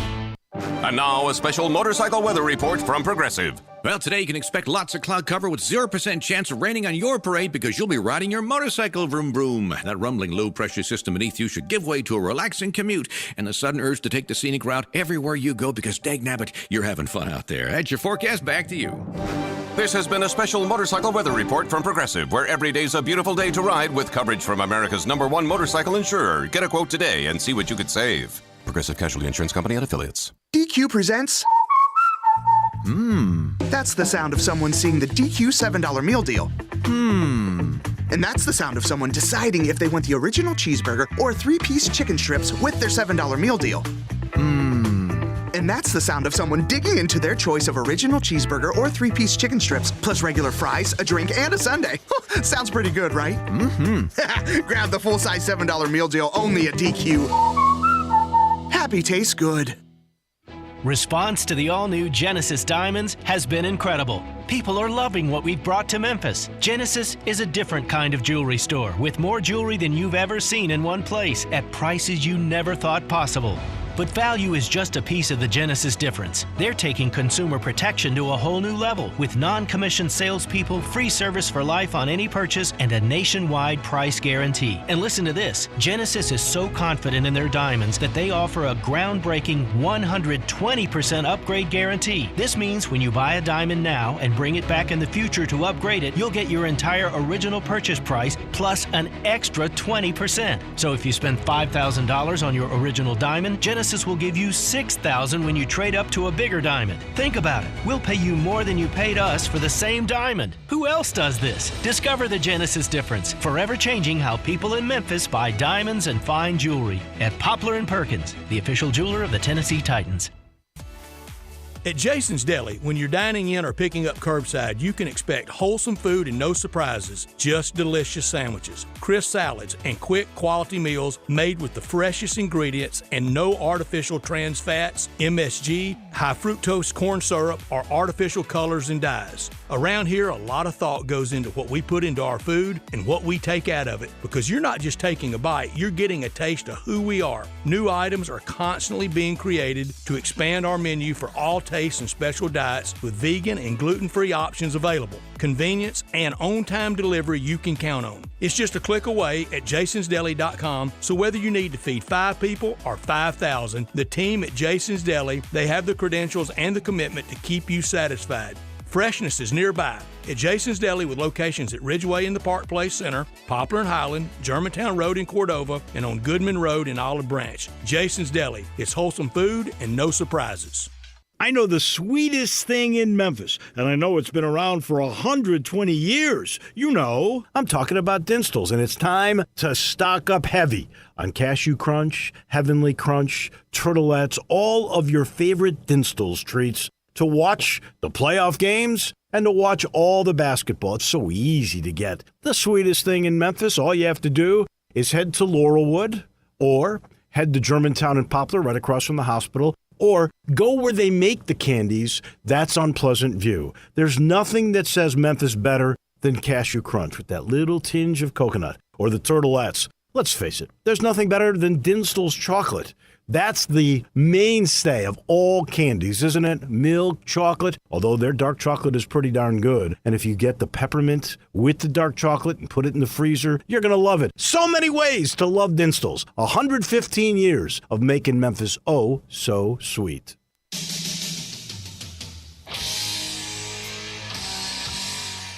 Now you want to get nuts? Come on, let's get nuts. Now, back to Sports 56 Happy Hour on Sports 56 and 98.5 FM. Here once again, Johnny Radio.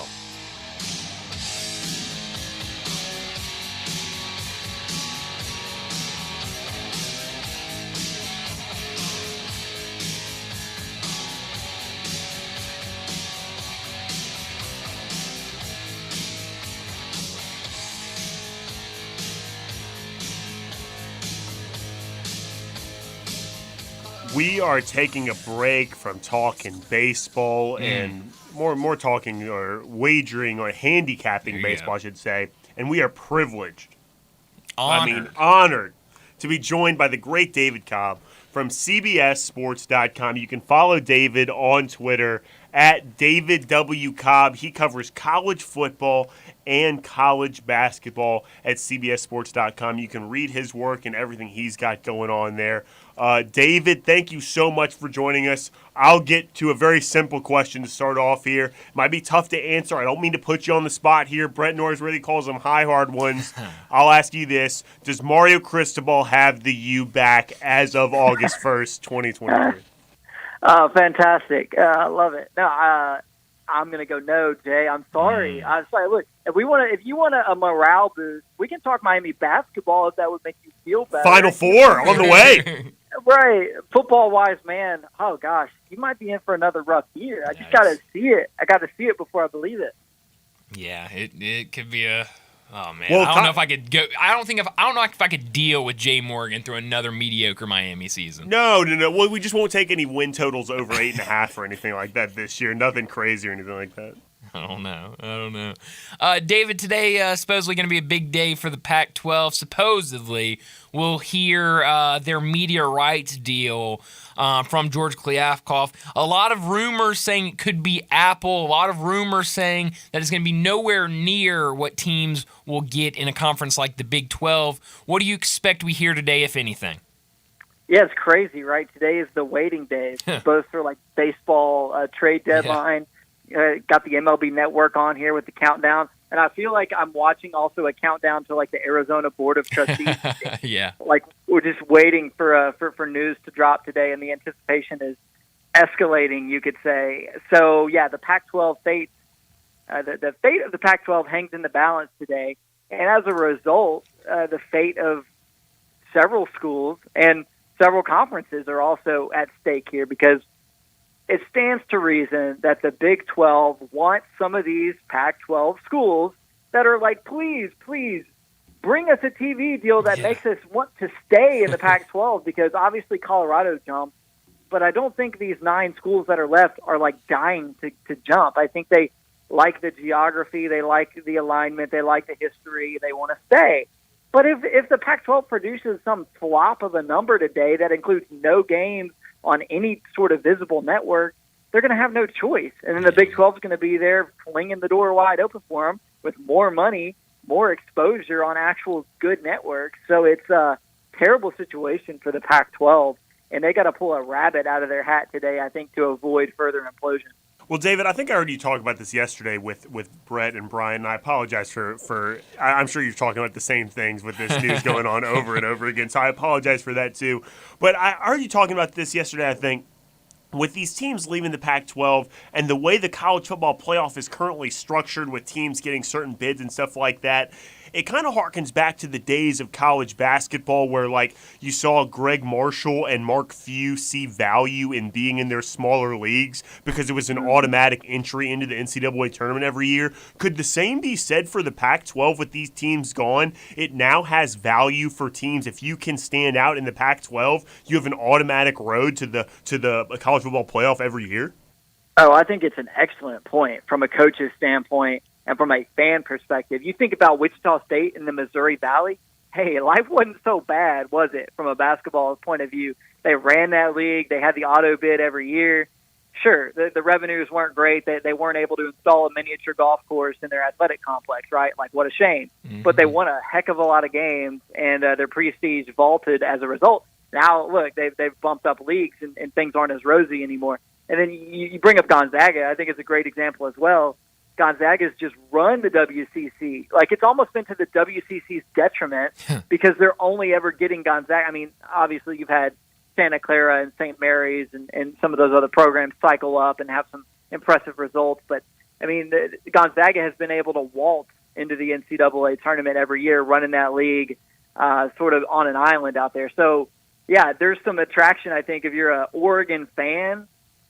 Sure, you don't want to be, quote, left behind, but you think about it, man, like we talked about yesterday, beautiful chance to make that playoff every single year in the 12-team era, because if the Pac-12 is going to be watered down but still have access to the playoff, it's Oregon, it's Washington, and it's Utah, right? And you got to like your chances if you're any of those 3 schools of pretty much sleepwalking to the playoff every year.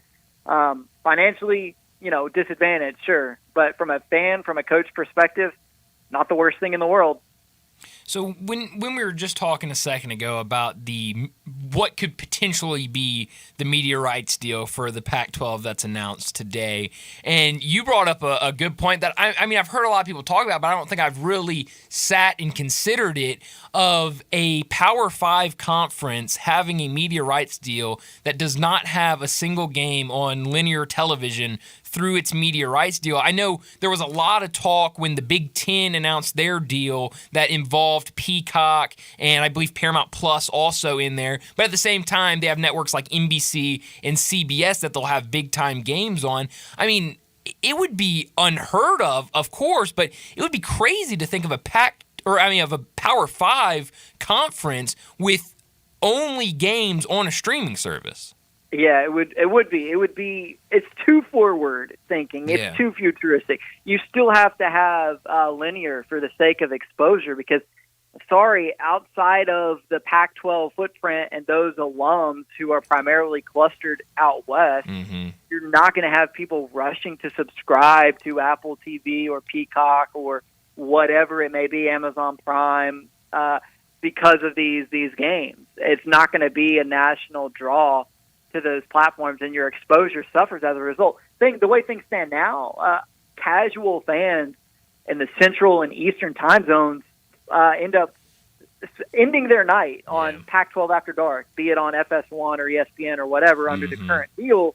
And as a result, the league gets some exposure that way. It's sort of a fun bit, right? Like they own that late night window.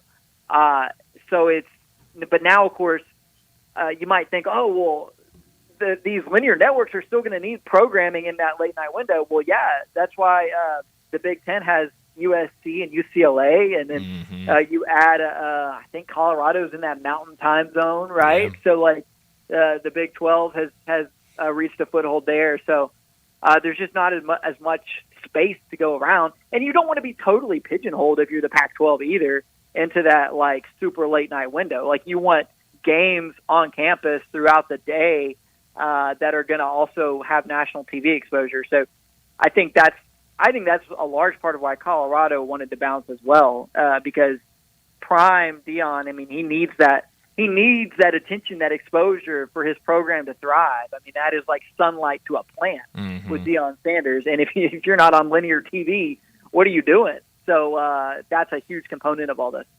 That's a great point, too, because having at least one game every week period, like let's say it's just one game that Pac-12 gets on TV, that's essentially advertising for the rest of the games that you have programming to. Whereas if it's all on Apple TV, unless someone is super invested in the Pac-12, or I guess a gambler maybe, there's not a whole lot of reason to get into that. Like you said, it's too revolutionary. What has been, I don't mean to put you on the spot with another high hard one like my is the U back. What has Notre Dame seen? Because they're the only other example I can really think of, I guess, being on Peacock, but they still have NBC for marquee games. Have they had any success doing Peacock? I would imagine there's a large portion of the Catholic audience that does not know how to use Peacock.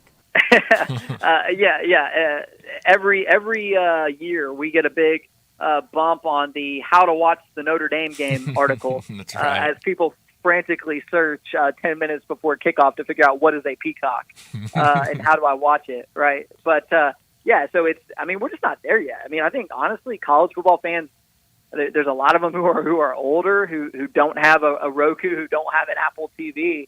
Our generation obviously is going to be fine with figuring that stuff out. But so I mean, Notre Dame, they don't necessarily rake in TV money. Like, they value their independence, but it's not because it makes them richer than the other teams that are in conferences. They value their independence because of the history, because it makes them stand out, because it makes them independent. And their TV rights stuff is decent, but it's not on the level of Big Ten or SEC money by any stretch. So there's a limited return on investment with that stuff right now. And I think it is obviously the wave of the future, but like the thing that is keeping these linear networks alive right now is live sports. And so they're willing to pay for them.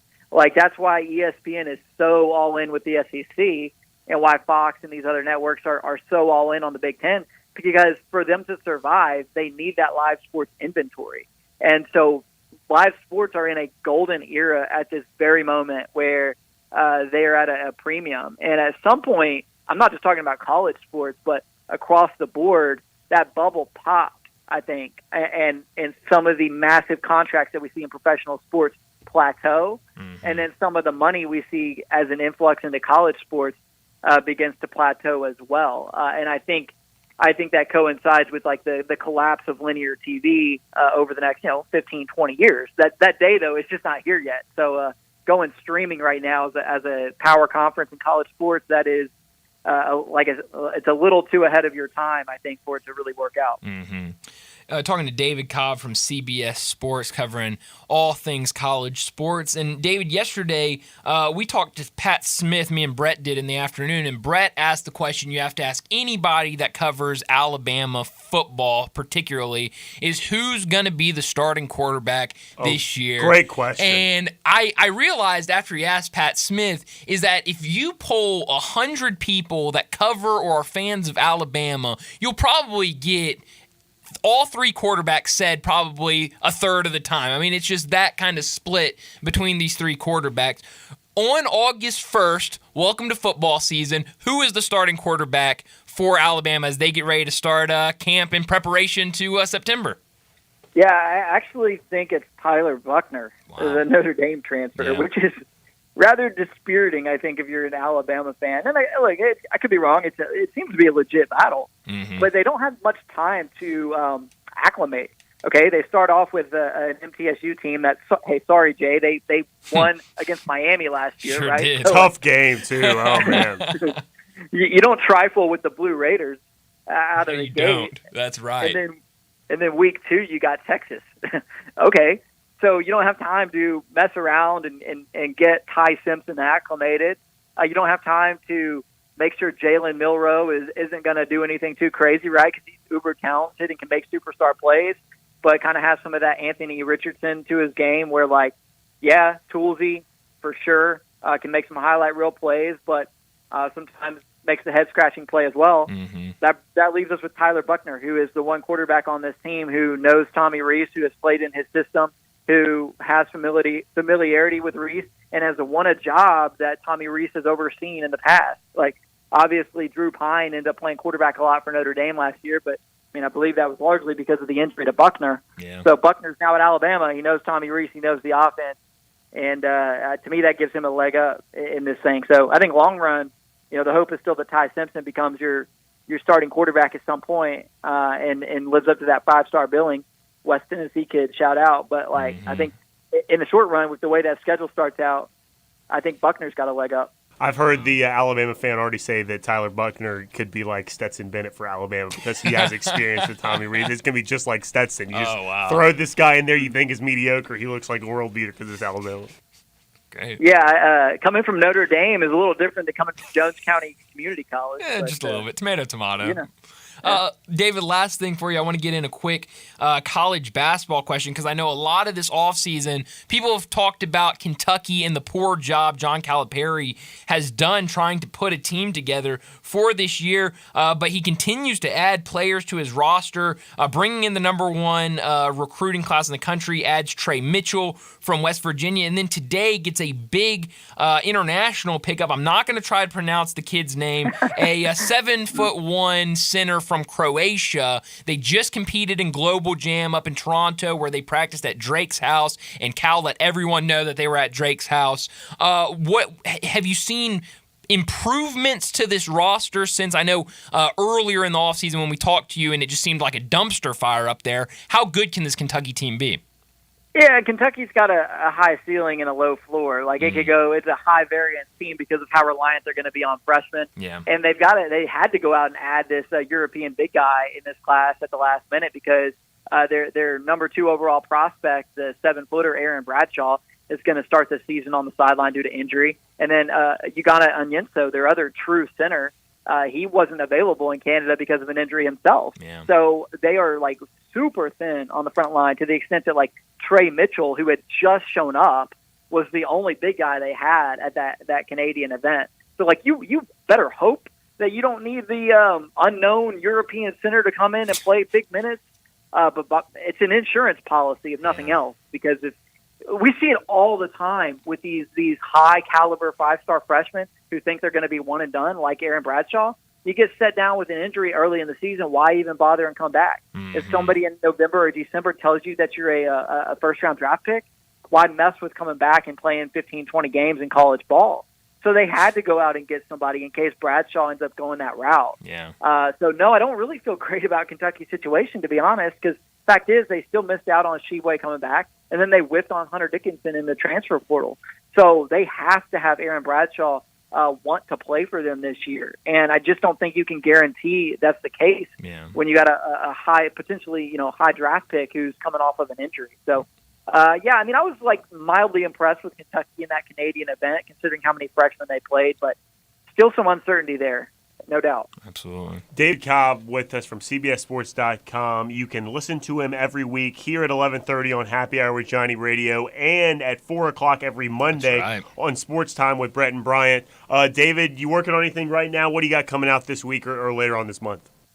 Yeah, a lot of college football preview content in the oven, and basketball content for that matter. It's a lot of my time right now is spent looking at rosters in both sports. So, it's just a lot of having my magnifying glass out and figuring out returning production for teams on the gridiron and the hardwood, and then content flows forth from that research. So, keep it locked to CBS Sports for sure. Sounds good. Keep it locked there. And follow David at David W. Cobb on Twitter. David, thanks so much for talking to us. No problem. Thanks, guys. See you, David. David Cobb, CBSSports.com. Back with more baseball after this. Join the voice of the Tigers, Dave Woloshin, for Wolo and Friends. Weekday mornings from 10 to 11 here on Sports 56 and 98.5 FM.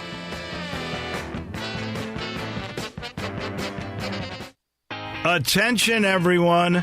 Family Leisure needs your help clearing out their inventory. Let me say that again. Family Leisure is needing your help to clear out their inventory. And to do so, there are tons of great deals throughout the store. For example, all do-it-yourself pools are $1,000 off. Special 24-foot round pools for less than $2,000. Select play gyms, only $18.99. Hey, if you need patio furniture, they have patio furniture that's now up to 30% off. Spas are in stock. They're up to $1,200 off. Now listen up, because I'm only going to say this once. 24 months, same as cash financing, is now available through this sale. Family Leisure needs your help clearing out their inventory, so come and do your part at Family Leisure. Whitten Road and I-40, where family and fun come together. The Angie's List you know and trust is now Angie, and we're so much more than just a list. We still connect you with top local pros and show you ratings and reviews, but now we also let you compare upfront prices on hundreds of projects and book a service instantly. We can even handle the rest of your project from start to finish. So remember, Angie's List is now Angie, and we're here to get your job done right. Get started at Angie.com. That's ANGI, or download the app today. Nestled in the heart of East Memphis, located corner of Park and Cherry, is a beautiful residential neighborhood. I'm here at Town Village Audubon Park interviewing a new resident, Carolyn. Share with us why you chose Town Village. Well, if your parents or special friends need to make that big move, let me share with you my experience. It was tough for me to leave home, but then I discovered Town Village. I would like to highly recommend Town Village to you and your loved ones. After looking at all the amenities and meeting all the people and staff, I was hooked. From restaurant, bistro, 3 meals per day, housekeeping, transportation, security, health care, physical therapy, exercise room, and even a heated pool and spa. Come see us and make your new home at Town Village. Visit us and call Daniel at Town Village Audubon Park at 901-374-7342. There's no place like home, Town Village. FedEx St. Jude Championship time, and we have it for you from TPC Southwind all day with Greg Gaston and Eli Savoy, Wolo and Friends, and at noon with John Harden, and 3 to 6 with Bryant, Brett, and Jay Morgan. Wednesday through Friday, come see us. Our coverage brought to you by our title sponsor, Landers Ford Collierville, First National Bank, Jason's Deli, the law offices of Arthur Horn III, Ronnie Grisani's Olive Branch Motorsports, Lucchese's, and all leaderboard updates by Sissy's Log Cabin. All the wisdom of the universe is in these bones. Now back to Sports 56 Happy Hour on Sports 56 and 98.5 FM. Here once again, Johnny Radio.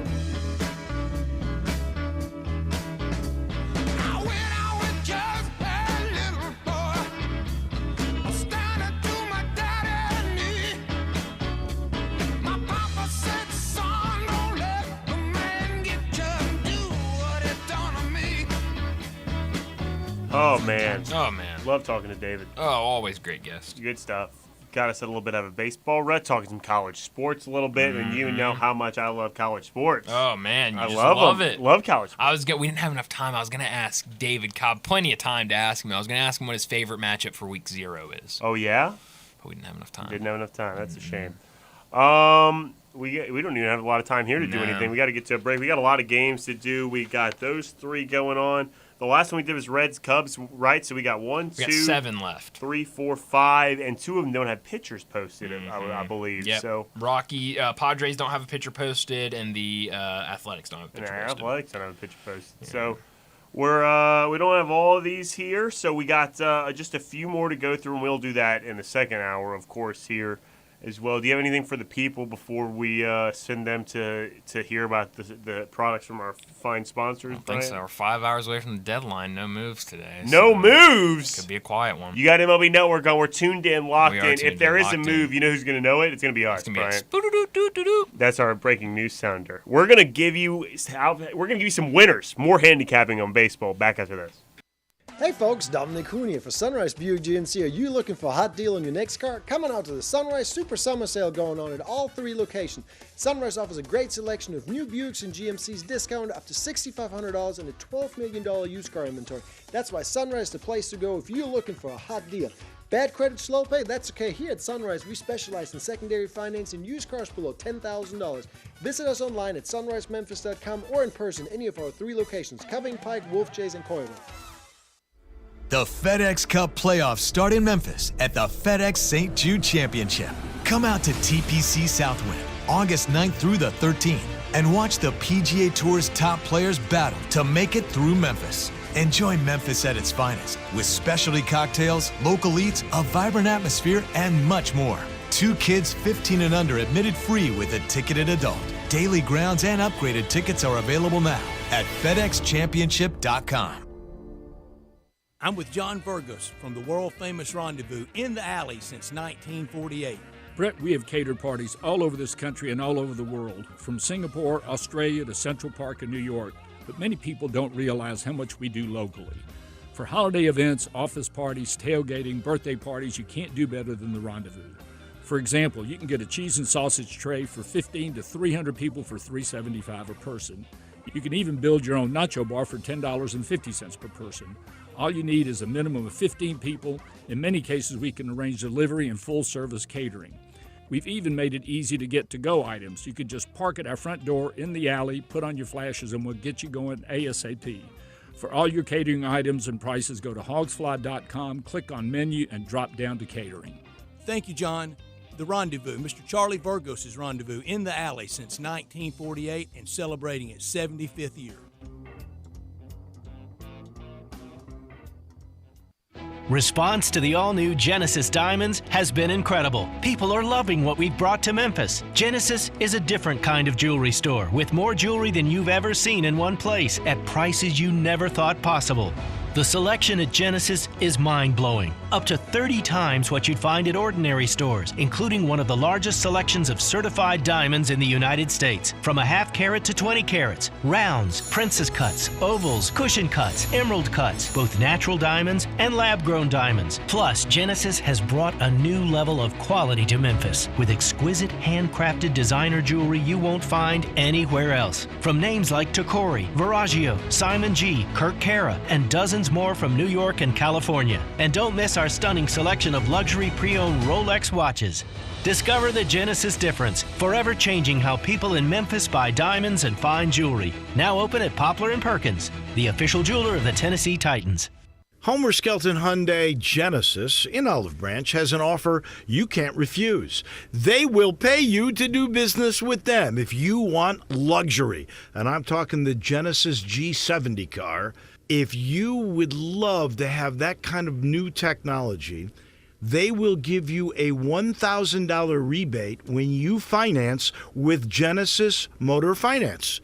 In other words, they'll pay you $1,000 to do business with them, and you get brand new luxury. You can't beat it. That's Homer Skelton Hyundai Genesis, right at the corner of Craft Road and Highway 78 in Olive Branch. Homer Skelton Hyundai Genesis in Olive Branch, where customer retention is amazing. There's a reason. They take care of you with a team that's been together for a long time. Whether it's finance or whether it's service, you can't beat them. Homer Skelton Hyundai Genesis. Hi, this is Troy Fiveash, owner of Fiveash Roofing. In these uncertain economic times, there are so many things as a contractor and a business owner that I cannot control. The rising cost of materials, not to mention fuel and transportation costs. In the last 2 years, shingle prices have almost doubled and commercial materials have doubled. And I don't have to tell you what fuel costs these days. But you know what I can control? How much markup I put on a project. I have always prided myself in knowing I never gouge a customer. But in an effort to ensure my crews have work and my customers are being treated fairly, I have lowered my profit margin, hoping to give you a price you can live with and keeping my crews busy. So if you need a roof or gutters, please give us a call. Fiveash Roofing, fair, honest, and ethical. Fiveash Roofing, a proud sponsor of Tiger Athletics and a member of the Tigers home team. 367-0050 or memphisroofer.com. 367-0050 or memphisroofer.com. Fiveash Roofing, it's what we do. We're here for you. We are Sports 56, WHBQ Memphis, and W253 DF Memphis. Flynn Broadcasting Stations. But you gotta be willing to take the hit and not pointing fingers saying you ain't where you want to be because of him or her or anybody. Cowards do that, and that ain't you. You're better than that. Now, back to Sports 56 Happy Hour on Sports 56 and 98.5 FM. This hour is brought to you by Tito's Vodka. Here once again, Johnny Radio.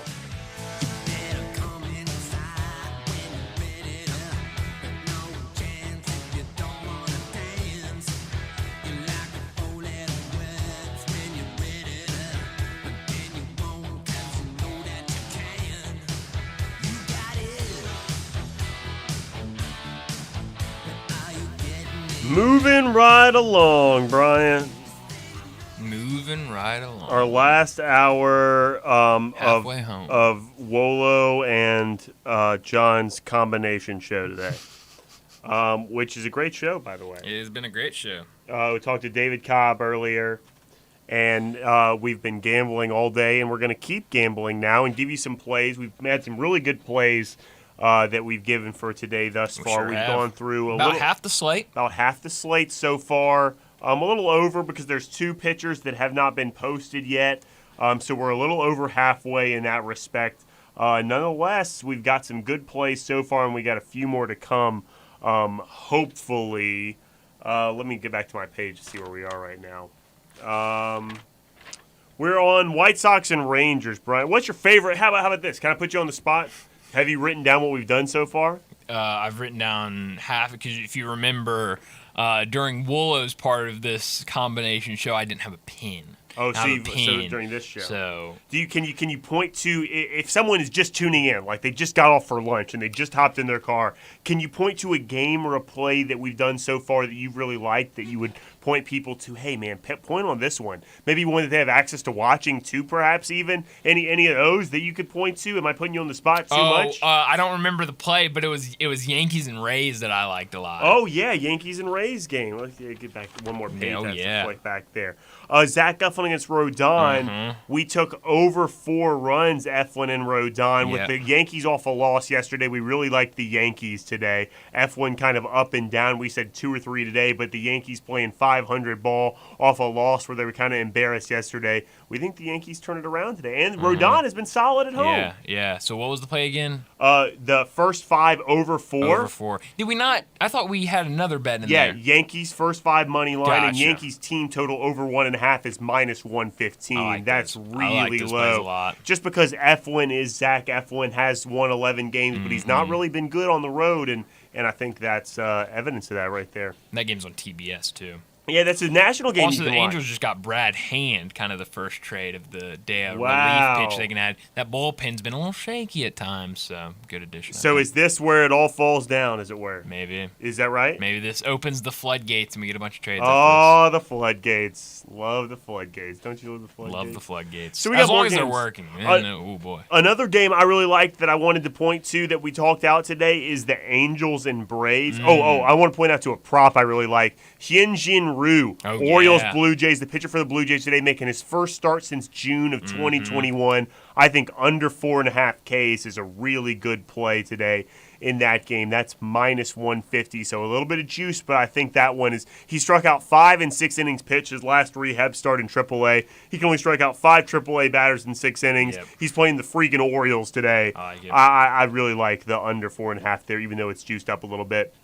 And Angels, Braves, I really like a lot. The Braves have the best OPS and second best average against lefties. Even though Patrick Sandoval, the lefty for the Angels, has been good in July with a 2.02 ERA, he hasn't played good teams, and he had a 7.11 in June. I'm betting on the come, especially with the Braves losing yesterday. All signs seems to point to the Braves runs, so I'm taking the Braves team total over 2.5, the Braves first 5 minus a 1.5, and how about over 5 for the first 5 in that game as well. Those are the 3 I'm taking for that one. And those are the ones I really like a lot, Bryant. I like those.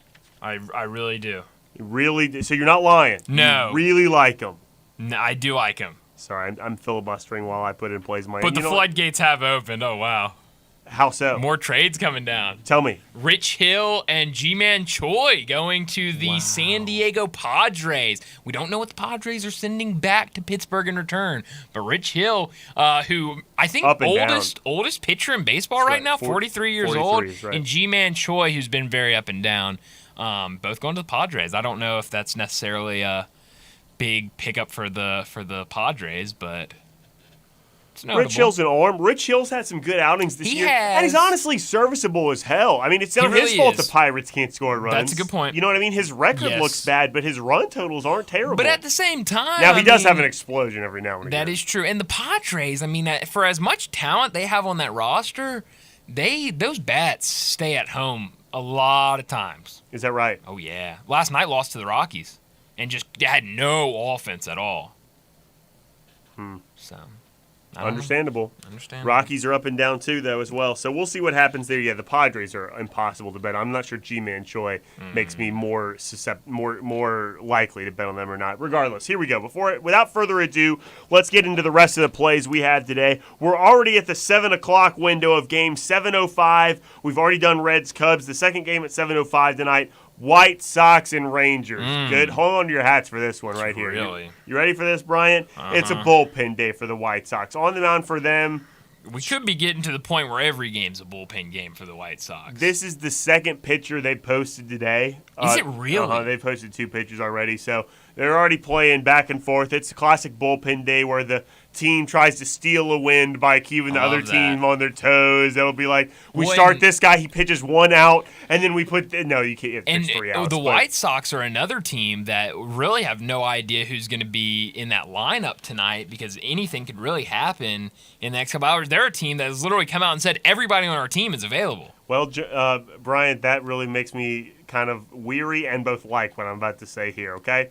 Andrew Heaney on the mound for the Rangers today. He's a left-handed pitcher. White Sox, middle of the road against left-handed pitching. No indicator, good or bad, really. Andrew Heaney has a 5.40 in July, and then he had a 5.87 in June. The only reason I say the June ERA is because that's who he is. He is a over 5 ERA guy. He has been. If you look at his game logs here, I'm pulling it up. I didn't write them down because they were all just big. It didn't seem to indicate anything in particular. But the guy gives up runs. The guy will give up runs to anybody. He'll give up runs if you're the Nationals. He'll give up runs to the White Sox. He'll give up runs to Detroit. He'll give up runs. I mean, to literally anybody. He'll give up runs. Arizona. He'll give up runs to anybody all year long. Seattle. He'll give up runs to anybody all year long.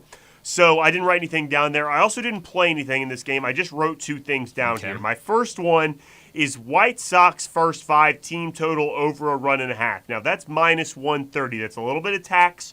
One reason I didn't take it is because I think that number could go down. Hell, it might have gone down since I took it then. I don't necessarily... It's at 1.5 right now? It was at 1.5. Yeah, that was the total was at this morning. And you think it might go down? I think the price minus 130. might go down. I think the price will go down perhaps, which is one reason why I held off there. Because I think the White Sox could go over there. We just said Heaney gives up runs to everybody. I think the White Sox, like you said, are giving away a lot of guys. There's a lot of question marks there, but we could take that. How about something with a little more value that could mean the same thing? White Sox first 5 money line, plus 180. Whew. Heaney gives up runs. It's a bullpen day for the White Sox. So they're just going to be going through guys. They could be, I don't necessarily trust the White Sox bullpen. That's not a great bullpen by any means, but you've seen bullpen days at least keep runs low. Heaney, we know, gives up a lot of runs. It's feasible to bet on for plus 180 that the White Sox can score more than than they give up with the bullpen day. The team total over 1.5 is a little safer, but the price is not nearly what the other one is. And that price is, well, I mean, obviously we could be looking at different books, but my book has that price now minus 150 for over. That's DraftKings. I'm the only other one. Let me check Barstool. That's the only other one you can get team totals on. Do you have any thoughts about this, Bryant? I mean, at 150, I don't really like that over 1.5. I'd be willing to do 130 though. Yeah, I could, it's 150 on both. Forget about it. Yeah, I was about to say, you could probably talk me into 130. You can't talk me into 150. What about 180 money line for the White Sox? Or just don't take anything here. Not worth it. I don't think 180 could cover something. 180, if it hits, covers something somewhere that you didn't expect to lose. You know what I mean? Yeah, you're absolutely right. If this wins and you don't expect it, it covers something you didn't expect to win somewhere. You didn't expect to lose somewhere else. Yeah. Really well, in fact, it covers it. Plus 180 for 5 innings in the regular season. But at the same time, I mean, I understand we're saying Andrew Heaney gives up runs, but the Rangers hit the ball really well too. So just because because I mean, if you look at his wins, he's won 2 of his last 3 outings when giving up 3 earned runs, 4 earned runs, and 0 earned runs. So I mean, just because he's giving up runs doesn't mean that Texas isn't going to score a lot of runs. I agree. It's why I didn't take anything. It's just why I wrote him down to talk about it. I think you make compelling points there. I think we stay away entirely. I don't like betting bullpen days to begin with. No. You know? So I think it's stay away there. I'm sorry for being so anticlimactic, but you got to break them all down there. Next up then, without further ado, Guardians-Astros. That's at 7:10. The Guardians, I learned this morning listening to the MLB Network Radio, won the most games. Yeah, they did. In the month of July. They've really turned it on. They won yesterday in a game I did not expect them to win with Syndergaard on the mound.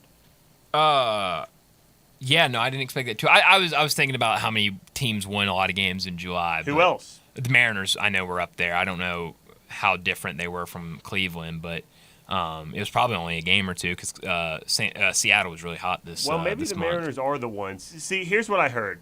They were talking about it. I got there a little bit late, and they said the team that is 5 games out of the wild card spot behind Toronto. And Cleveland is 6 games out. Yeah. They're the closest to 5 out. Seattle's 3.5 out, so he couldn't have been talking about them. No. I think it's Cleveland he was talking about. Yeah. And they had a hot June. Mm-hmm. So I think it's them. I think you're right. But Seattle, the reason you gave me pause when you said Seattle is because, wait, they were right there. He could have been talking about Seattle. They were right there. Let's see. Baltimore, Boston. No, Baltimore and Seattle had the best records in July. So it was Seattle he was talking. You weren't talking about Cleveland. Cleveland's nowhere near there. I thought that was weird.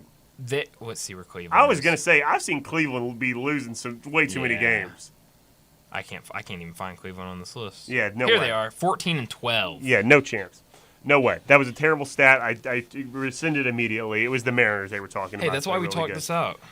We haven't gotten to the Mariners game yet, have we? No, that's later tonight. That sure is. We'll get there later. So Guardians-Astros is going to disregard that first stat. Cleveland has the 8th worst average against lefties and the 3rd worst OPS.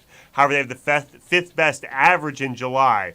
I don't know what any of that equates to. Don't ask me. Gavin Williams is going for the Guardians today, though. He has a 3.60 ERA in July. Here's his first 5 inning numbers: 0, 1, 2, 1, 4. That's a lot of low numbers, and then 4 at the beginning of July. But since then, he hadn't given up more than 2. That's a lot of low numbers there. Framber Valdez has a 2.74 ERA at home, but he has a 7.29 in July. It's hard to trust, but I feel like 2 is the max number today for Framber Valdez going at home against the Nationals. So weird. Here's the thing, though.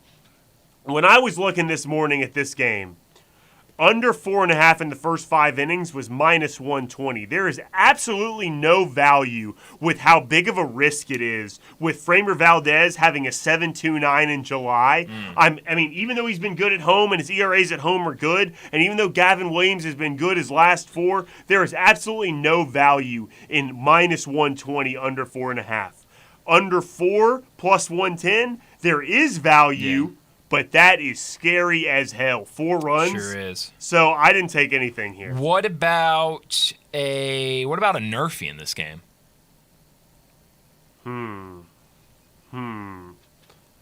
Gavin Williams, he's only made, I think, 7 starts this year. He's only given up 1 run in the first inning. And then Framber Valdez, through 20 first innings, he's only given up 2 runs in a first inning. And it's minus 120. Minus 120. Sold. Perfect. On a Nerfy. I like it. For minus 120. That's scary. That is scary. But actually, that's less scary than under 4, quite frankly, because you only got to make it through an inning. 6 outs.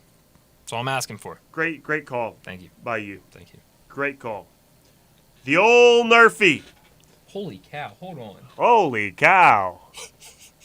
Gavin Williams. Now, I still like this Nerfy. Through 7 starts, he's walked 4 batters in the first inning. It's a lot of walks in the first inning, only through 7 games. Sure is. But I like the Nerf. I think I like the Nerf. Holy cow. It's my Phil Rizzuto impression. Do you like that? Blue Jays in advanced talks to acquire Paul DeYoung. Scooter. John Morosi reported that. Holy cow. Next game.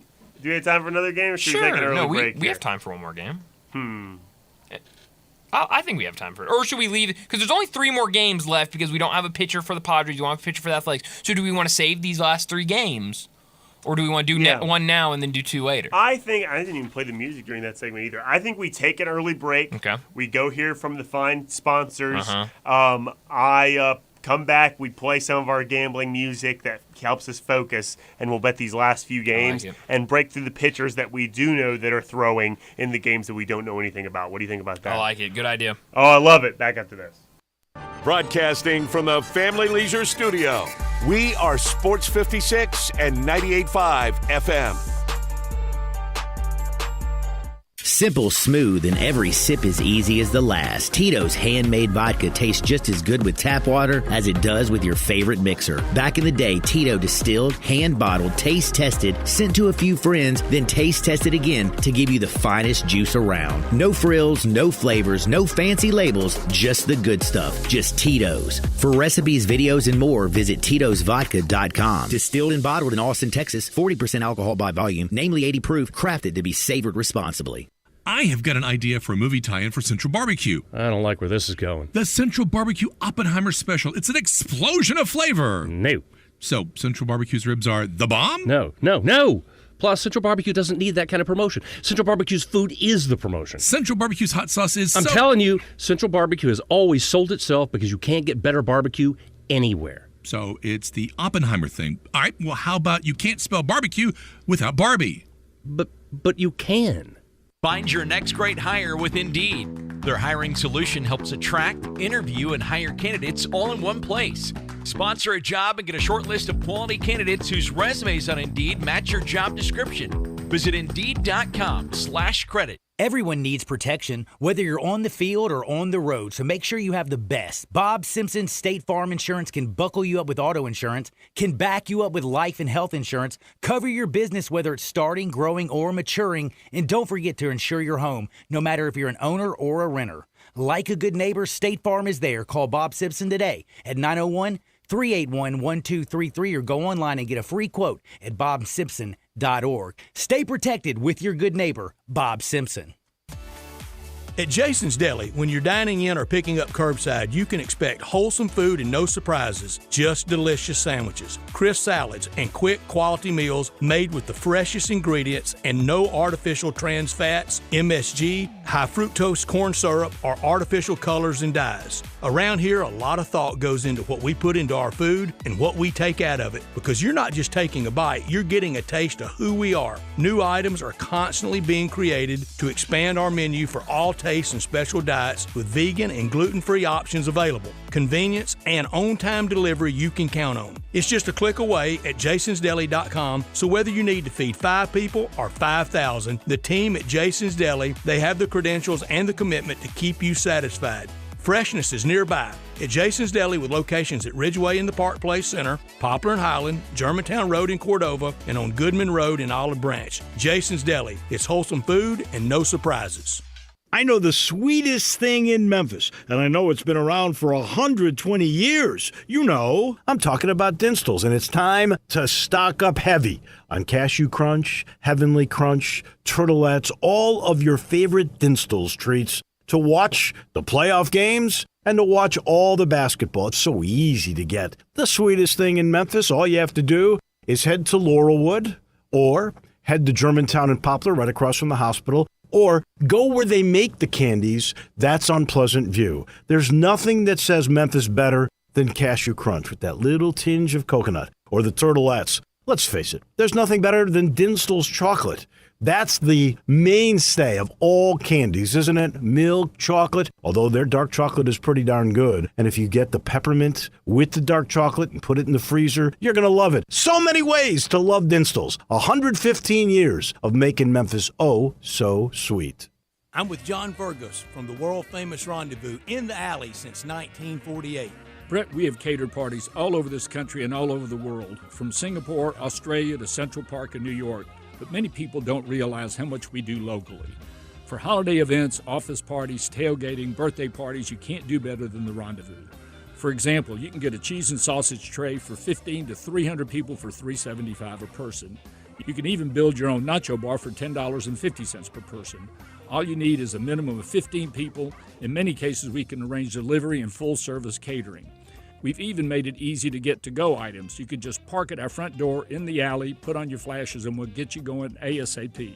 For all your catering items and prices, go to hogsfly.com, click on menu, and drop down to catering. Thank you, John. The Rendezvous, Mr. Charlie Virgos' Rendezvous in the alley since 1948 and celebrating its 75th year.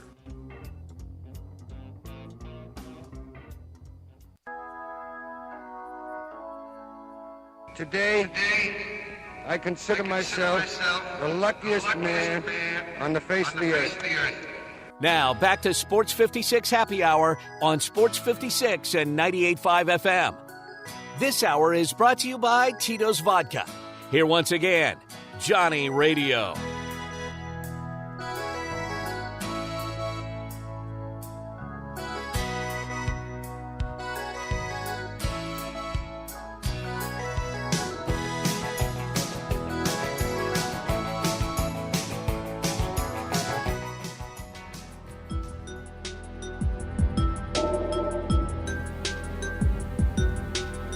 Start gambling music. Do you remember what this is from? The Sega Genesis. Not even close, man! Actually, that Sega Genesis is pretty close. Sega 64. No, man, Nintendo 64. Nintendo How do you not know the name Nintendo 64? Like, I was expecting you to not know it was GoldenEye, but to not know that it was Nintendo 64 and to call it Sega 64 is one of the most outlandish things I've ever heard in my life. I can't believe you just did that. The Sega 64? You had to be embarrassed at least, right? No, not really. Dang it, man. You're not a gamer, are you? No. I mean, I'd be playing the PS5, but... Not really, though. Not really, though. Not really. You just play against yourself. That's right. I'm a single-player guy. I'm a So you would love the N64, because games used to be all like that. Probably. Good Lord. Come see me after the show. We'll get you hooked up with emulators and stuff, and I got games, and we'll get you on some vintage video games and stuff like that. Dang, man, that's crazy. I'm sorry. See, on Fridays, I play vintage video games. Huh? On Fridays, I play vintage video games. Only Fridays? Well, I could play them on other days, too, but I like to make a point to play them on Fridays. It's weird. It's like vintage video game night. Interesting. What's your favorite vintage video game? Great question, man. That's tough. Super Mario World is up there. I mean, Super Mario World is great. Hell, GoldenEye is great. You ever played GoldenEye? No. Doom. Oh, you ever played Doom? To play through Doom, oh, that's a great. Super Mario, any of those you have to play through like that, those are excellent. Interesting. Those are great. Man alive, those are great. Kingdom Hearts, that's PS2, but nowadays PS2 games are vintage like that as well. Honestly, yeah, it used to be like on vintage game night, I would play like it was like N64, Super Nintendo, original Nintendo, Sega Genesis, but now like PS1, PS2, all that stuff is vintage video games. Oh yeah. It's GameCube. It's crazy. GameCube. Yeah, I love good GameCube. I got good GameCube emulators. I got some good GameCube emulators. PS3 I've ventured into for emulators, which is crazy. It's got to be a lot of power. My computer can the M1, the Mac M1s, they can do a lot. There's a whole subreddit. If anyone gets on Reddit, there's a subreddit that's just for Mac gaming now. These M1s are compatible. Now you have to do like, they got rid of Boot Camp, which Boot Camp was Mac's old thing where you could run Windows hard drives on it. You can't do that anymore, but there's still ways you can run Windows applications and hard drives on your Mac. And the M1 power that it provides, you could do anything. It's cool stuff. Yeah. I thought they were to the M2 now. Right. Exactly. Exactly. So even more impressive than exactly. Our laptops have the M2, right? Yeah, I have the M2. Okay. I've got the M2 Max. Good on you. It's a lot of power. Well, yeah, but you got to think like doing coach speed compilations. You do a lot of editing. Premiere Pro while downloading those videos and like editing. That's my old MacBook. Anytime I would do work for class, I'd have to do multiple things. Yeah, it would take me hours because it would always crash. So think about using high-powered applications like that multiple times. Because I would have it'd be like a Word document in Safari. I would have like Premiere Pro open, Audition open, two Word Adobes. open. Oh yeah. Because I would have to like take sound and then put it here and there and so I'd be working at like 2 projects at the same time. It's crazy. That is crazy. Man, I can talk about computers all day. Do you think anyone wants to hear us talk about computers? I can talk about editing for all day. I do love editing. I love editing. You want to help me do Coach Speak compilation this year? Maybe. Maybe help me do. A lot of people are telling me I got to cut things up and stuff like that. Shorter? During football season. Yes, I can. Maybe all the ones that aren't the NFL, you do that. So college. Is that not the NFL? It's not the NFL. Yeah, so that would fall It's under turned that. into the NFL, though, with all these players getting paid and conference realignment. Is that your angry old man voice? Yes. That's not. It sounds just like your voice. That wasn't a good. Sorry. That's okay. All right, let's do some of these games. Let's do some of these games. We only have 3 more here, and then we can break down the pitchers that we don't know who their opponents are going to be yet. And maybe by the time we get to them, we will know. Maybe. Who knows? Who You knows? never know.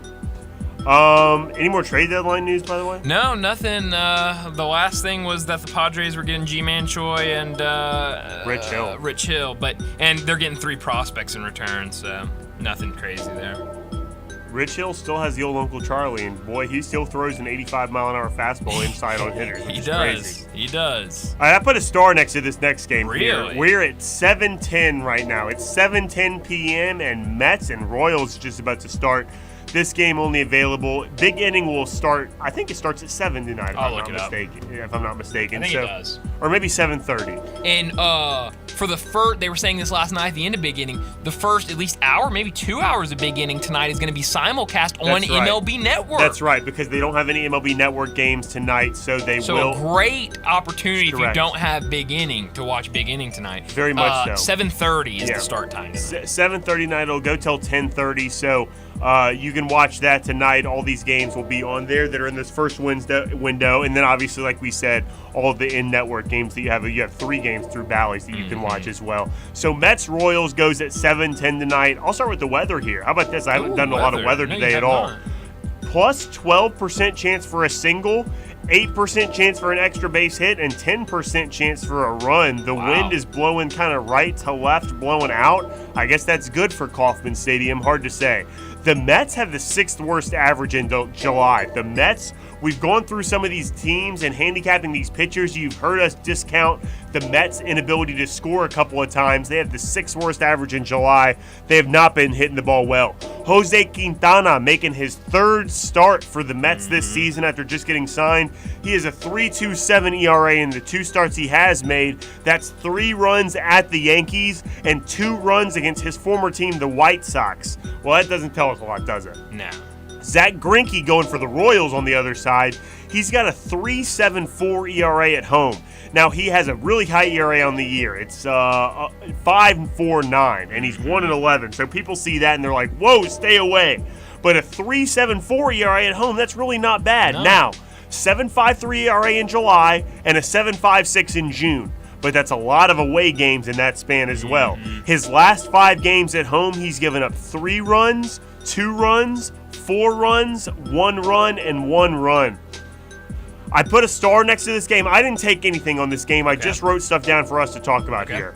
I put a star next to this game because of the Zach Greinke factor. Yeah. I have made money betting on Zach Greinke at home multiple times this year already. Man, you're probably the only person. I'll tell you that. Not because a lot everybody of people just want looks. to bet on him. But that's where you get the value here. Is that it's like it's the same concept when we faded Rodon after he threw not Rodon. Who threw a perfect game? Domingo Germán. After he threw a perfect game, is he had this horrible outings, but he had this really good one that was fresh on everybody's mind. It was in plain sight, and so we faded that.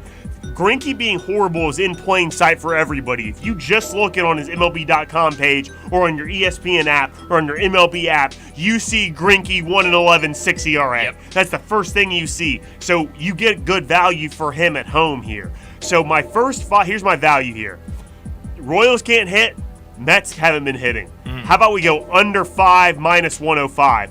Under 4.5 is plus 115. There's a lot of value there. Okay.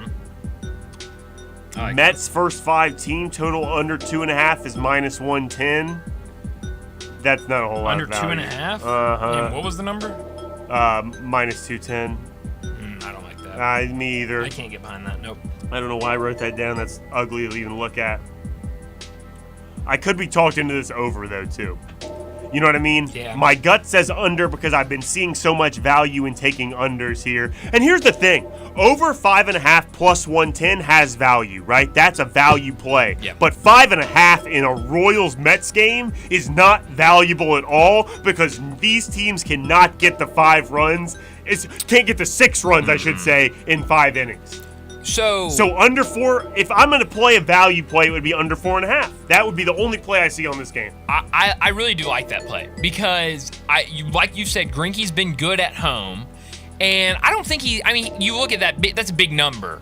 But the record is more in a response to how bad the bats are. Right, he gives up really, like 2 runs and gets a loss. Exactly. If you look at his game logs, the losses he's credited are good outings. They're like they're not literally quality starts, but they're quality starts. Yeah. So I would say, and when you look at Jose Quintana, I know he's 0-2 through his first 2 starts, but he has not pitched very bad in his first, and these are first 2 starts from injury. So it's almost like the same thing that when we were looking earlier about Carlos Rodon, where it's like, okay, the first couple starts weren't great, but it seems like he's kind of turning a corner. I think the same thing with Jose Quintana. He's been pitching well, but I don't trust any of these lineups when it comes to the bats. So I like the under a lot. I like the under 4.5 as well. Let's see what the value is on. I should have been doing that while you were talking. Let me pull up the game. I got my BetStamp app open. You should download BetStamp to track what you do and track what your friends do, or Action Network. No one's paying me money, so I'm not going to pick one for it versus another. But I use BetStamp. It really does a good job. It has all the books listed. You can track everything you do, like I said,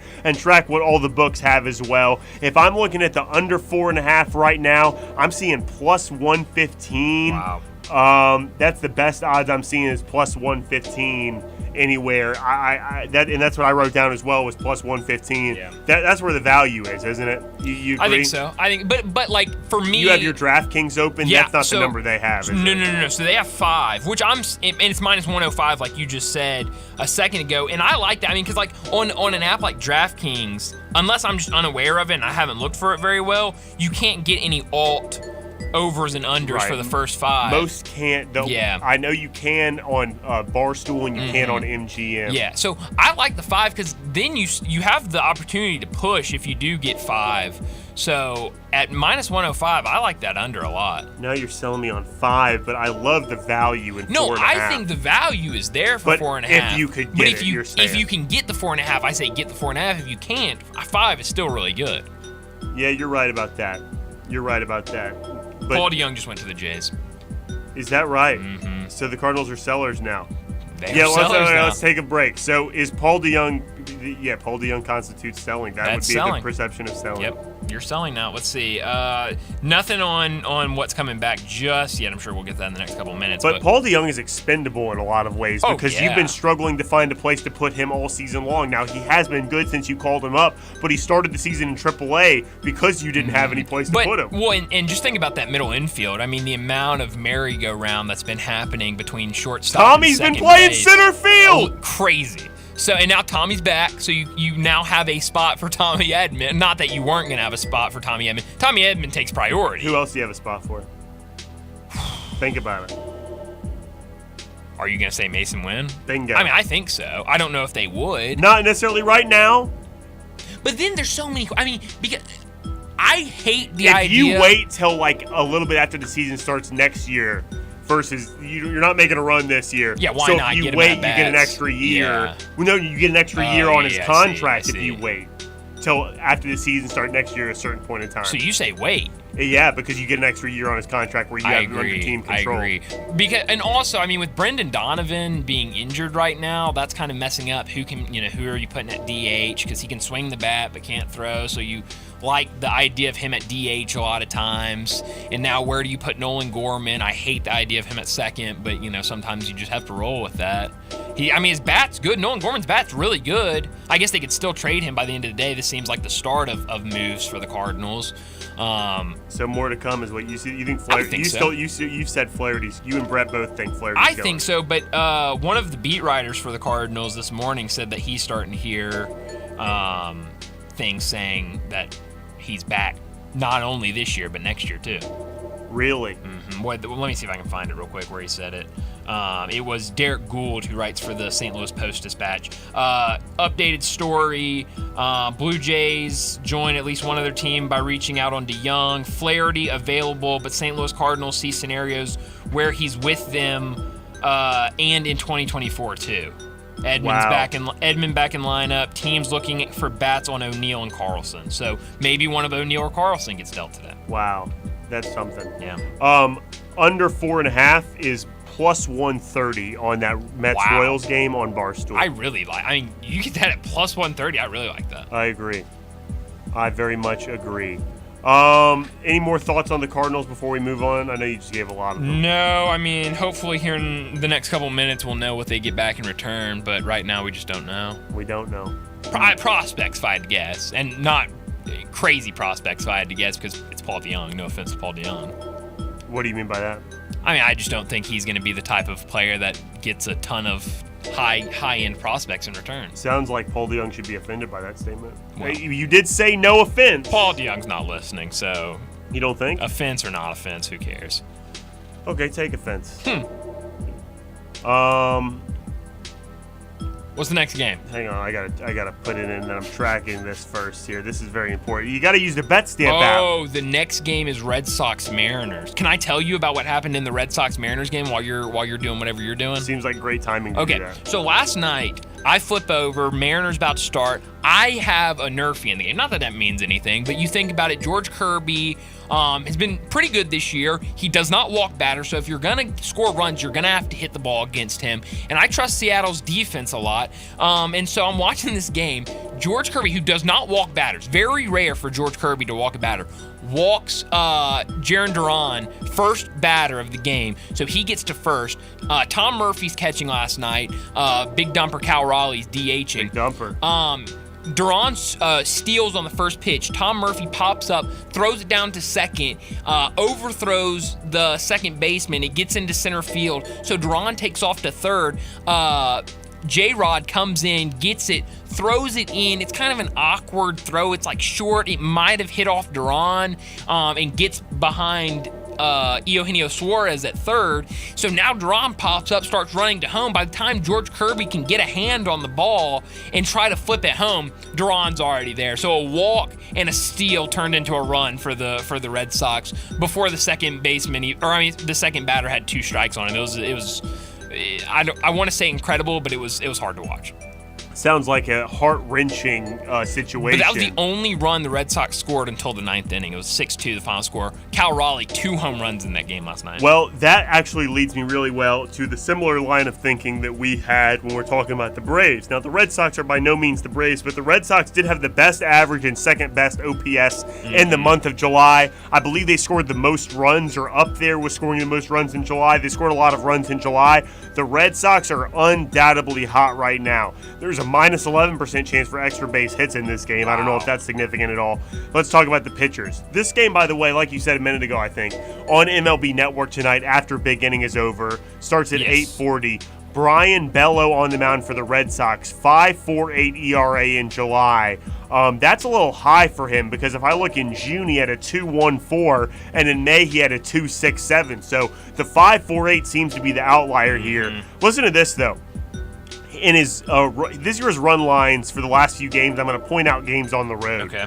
0 runs last game, 6 on the road, 2 on the road, 0 at home, 0 at home, 1 on the road, 2 on the road. So it seems like if he pitches on the road, he's going to give up runs in these games. Let's go to Bryce Miller and see if he has any indications of anything. Bryce Miller has a 2.70 ERA at home and a 3.94 ERA in July, so maybe a little bit better at home. His run lines, 3 his last game, 1 that was at home, 0 at home, 3 at home against Tampa, 3 at home, 0 at home, and 1 at home. So other than one outlier against Tampa, hadn't given up more than 1 run at home in 2 months. So he's been really good at home, and Bello has kind of not been great on the road. For that reason, I like the Mariners minus half a run plus 20.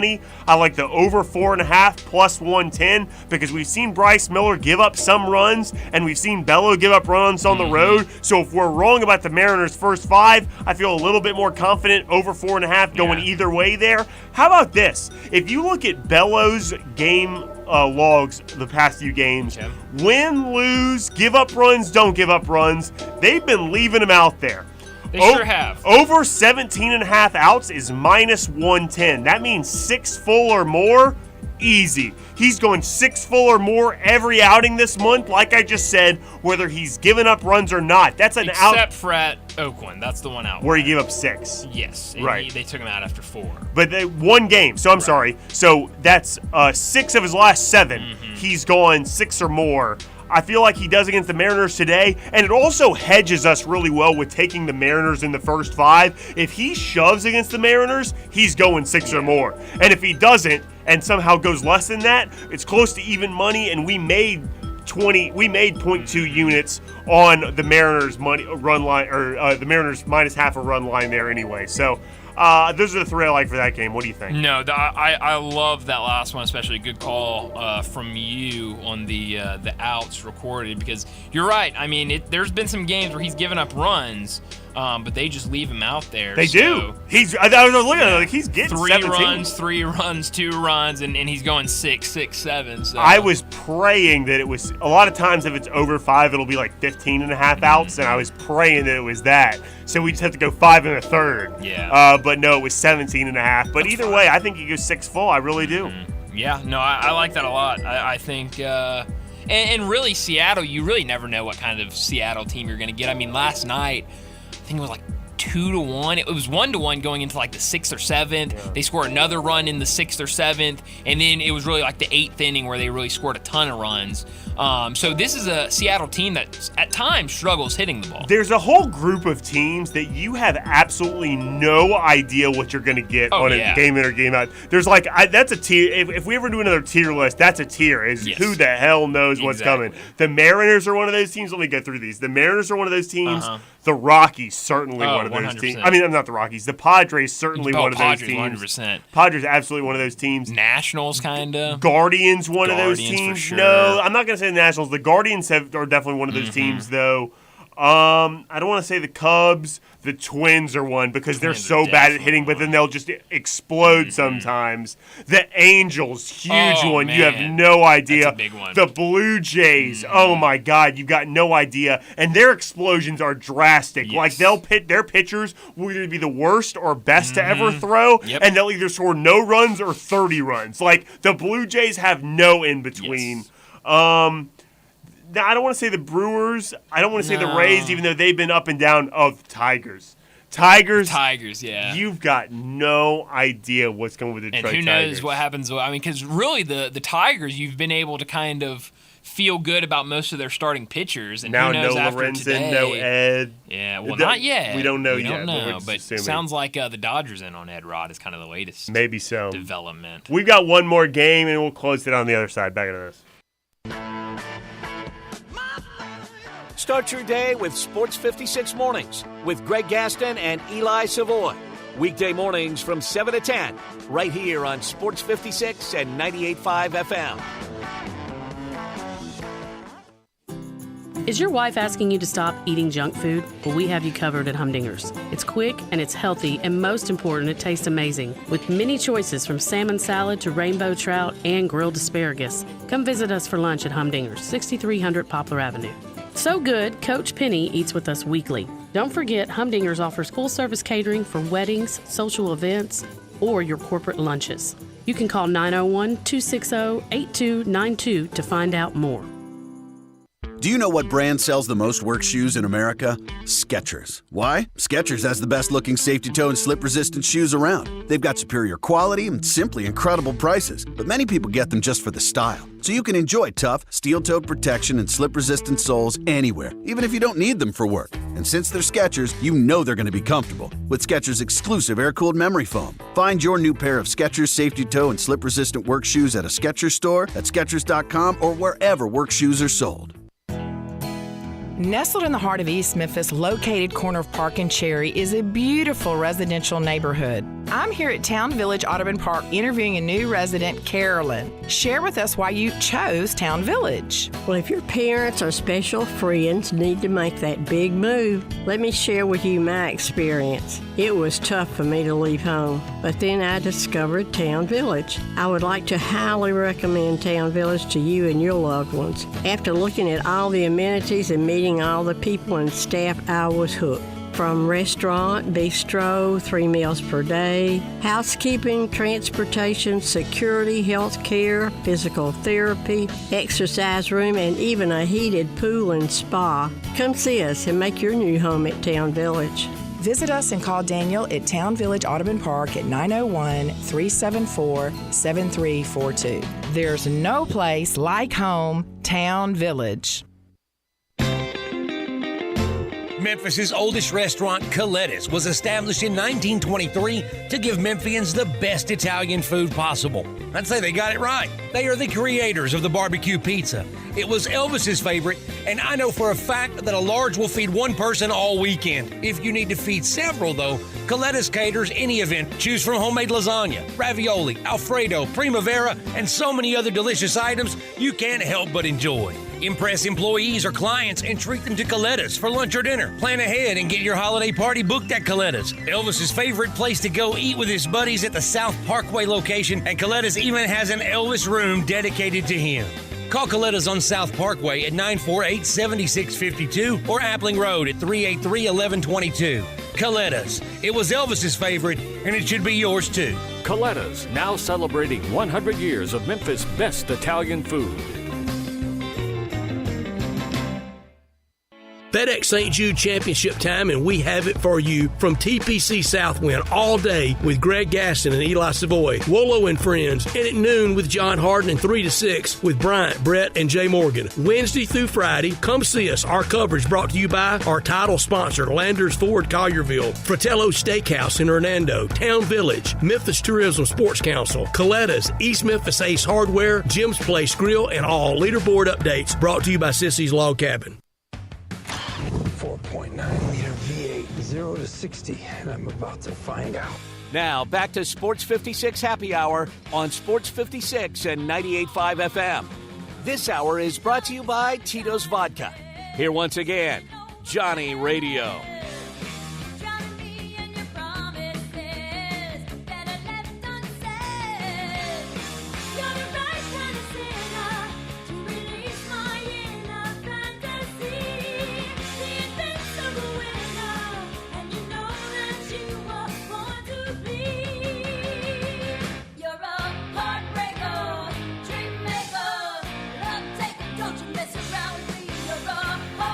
Halfway home. Are we? No, we're a little further than halfway home, I think. Oh, yeah, just the last segment Almost of the show, home. I think. The last segment of the show. For this show, at least. Yeah. And then you can listen to Sports Time with Brett Norsworthy and Brian Takis from 3 to 6 today, and they'll be doing less probably baseball gambling than we've done the last 3 hours here. That's why we're doing it now. But some, yeah, that's right. You know, different menu options for different tastes of sports fan, you know? I just know that this time of year is very polarizing, you know? Sure. And so, like, generally with the people that I know, at least, it's like half of them are either baseball fans and like watching baseball, and the other half don't like baseball and they're big soccer fans. And neither side likes watching the other side's sports, right? Yeah. Baseball fans don't want to watch the soccer, and the soccer fans don't want to watch the baseball. So I'd imagine what we're doing here could be very polarizing to sports fans that listen. Can I just point out two things before we get to this last game? No. Yeah, go ahead. They just flashed up on MLB Network. So I told you before we went to break, the Dodgers are one team that's become a big-time factor in Ed Rod's trade deadline. Would you be surprised to know that Ed Rodriguez has a no-trade clause and has a list of teams that he refuses to be traded to, and the Dodgers are one of the 10 teams on his no trade clause. Wow, that's interesting. That's crazy. You don't want to play that late in the year. I guess not. I don't know if that's the real reason or not. He just don't want to play for the Dodgers. Wow. How about that? I just went surprised. I'm surprised the Dodgers. Well, I bet he might. Maybe the math he does is he's coming out of the pen for the Dodgers. Maybe. But I mean, this team list was probably made a year ago, at least a couple years ago. Yeah, who knows? Unless he just updated it. Yeah, who knows? It's weird. Who knows? Who knows? Who knows? All right, one more game to go for the day. The other ones don't have pitchers listed. That would be the Dodgers. Speak of the devil, Lance Lynn's first start is today against the Athletics. Hard to bet on that game. For one thing, the Oakland hasn't listed a picture, so we have no odds listed, and Lance Lynn has never pitched, so we don't have any odds listed for that either. And then Padres-Rockies is hard to gauge because it's in Colorado, for one thing, and the Padres pitcher is generally the one that's going to gauge how we bet on that game. So kind of stand away from those two right now. The last one that we have to make money on is D-backs at Giants. It's at 8:45. It's a late game tonight. How about this? The worst chance for a home run today, minus 38% home run percentage in this game, a minus 14% chance for runs in this game. Zach Gallen on the mound for the Giants. He has a 4.97 ERA on the road. He hasn't been good lately. You might see Zach Gallen and say 11-5, a 3.36, but 4.97, almost 5 on the road. But how about this? I'm looking through all the teams he's faced on the road. They're all really good. He also has a 4.45 in July, though, so maybe that's indicative of something. But I tell you what, all these teams he's played on the road are really good. Like I'm talking Toronto, Atlanta, the Angels, Milwaukee. Now, Detroit's not great, but they scored well against them. Philadelphia, the Rangers, San Diego again. So I feel like he's played good teams on the road, so hard to gauge there. Alex Cobb, though, a 1.09 ERA at home. Dude is shoving it home. And he's got a 2.42 in July. So his last 4 outings, he's got 0 runs, 5 runs, 1 run, 0 runs. And if you go back into June, he's shoving 2.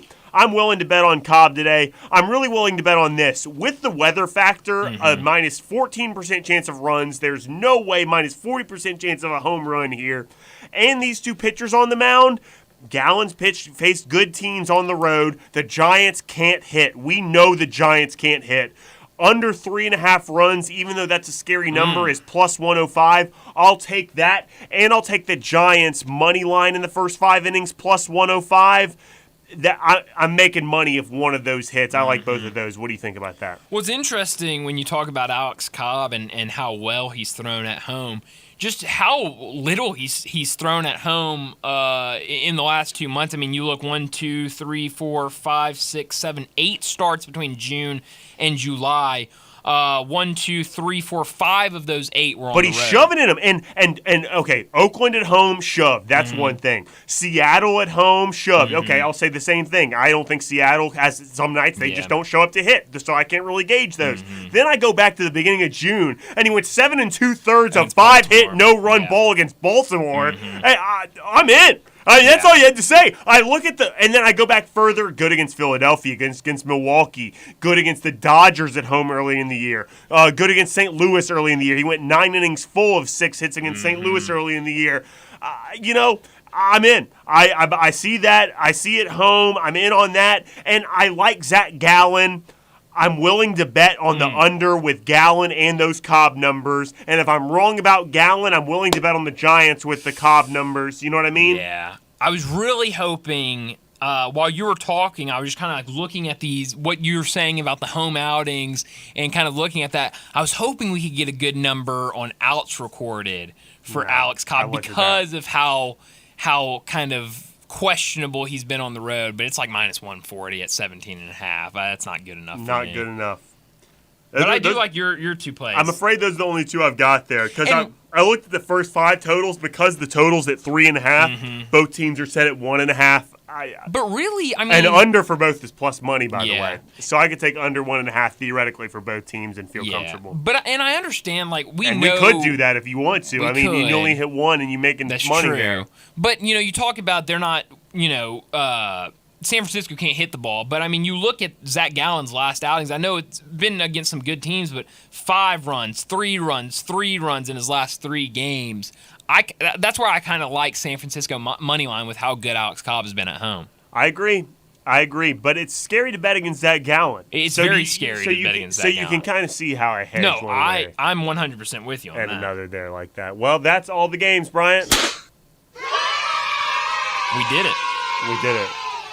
So that's the confetti noise. You know what that's from? I mean, I'm sure it's from a lot of things, but you know where I got it from? My reference for that? What's your reference for That's there's these confetti grunts in Halo that when you shoot them, they explode, and that's the noise they make. On Halo? On Halo 3. Interesting. Mm-hmm. You play Halo? No. Great game, Halo. Speaking of vintage video games, that one's probably vintage now. Starting to get there. I'm telling you what, man, it's crazy. The original Halo, playing through that story, great story playing through. Oh, great game. Great game. I believe you. Excellent stuff. Well, listen to Bryant later with Brett Norris ready from 3 to 6 on Sports Time. They'll be doing real sports talk, much less gambling than we did here, but some gambling, just less. That's right. That's it for today. John will be back tomorrow, but you can hear us tomorrow on Wolo and Friends as well. Listen to Cowherd next, and then Sports Time at 3 o'clock. Goodbye.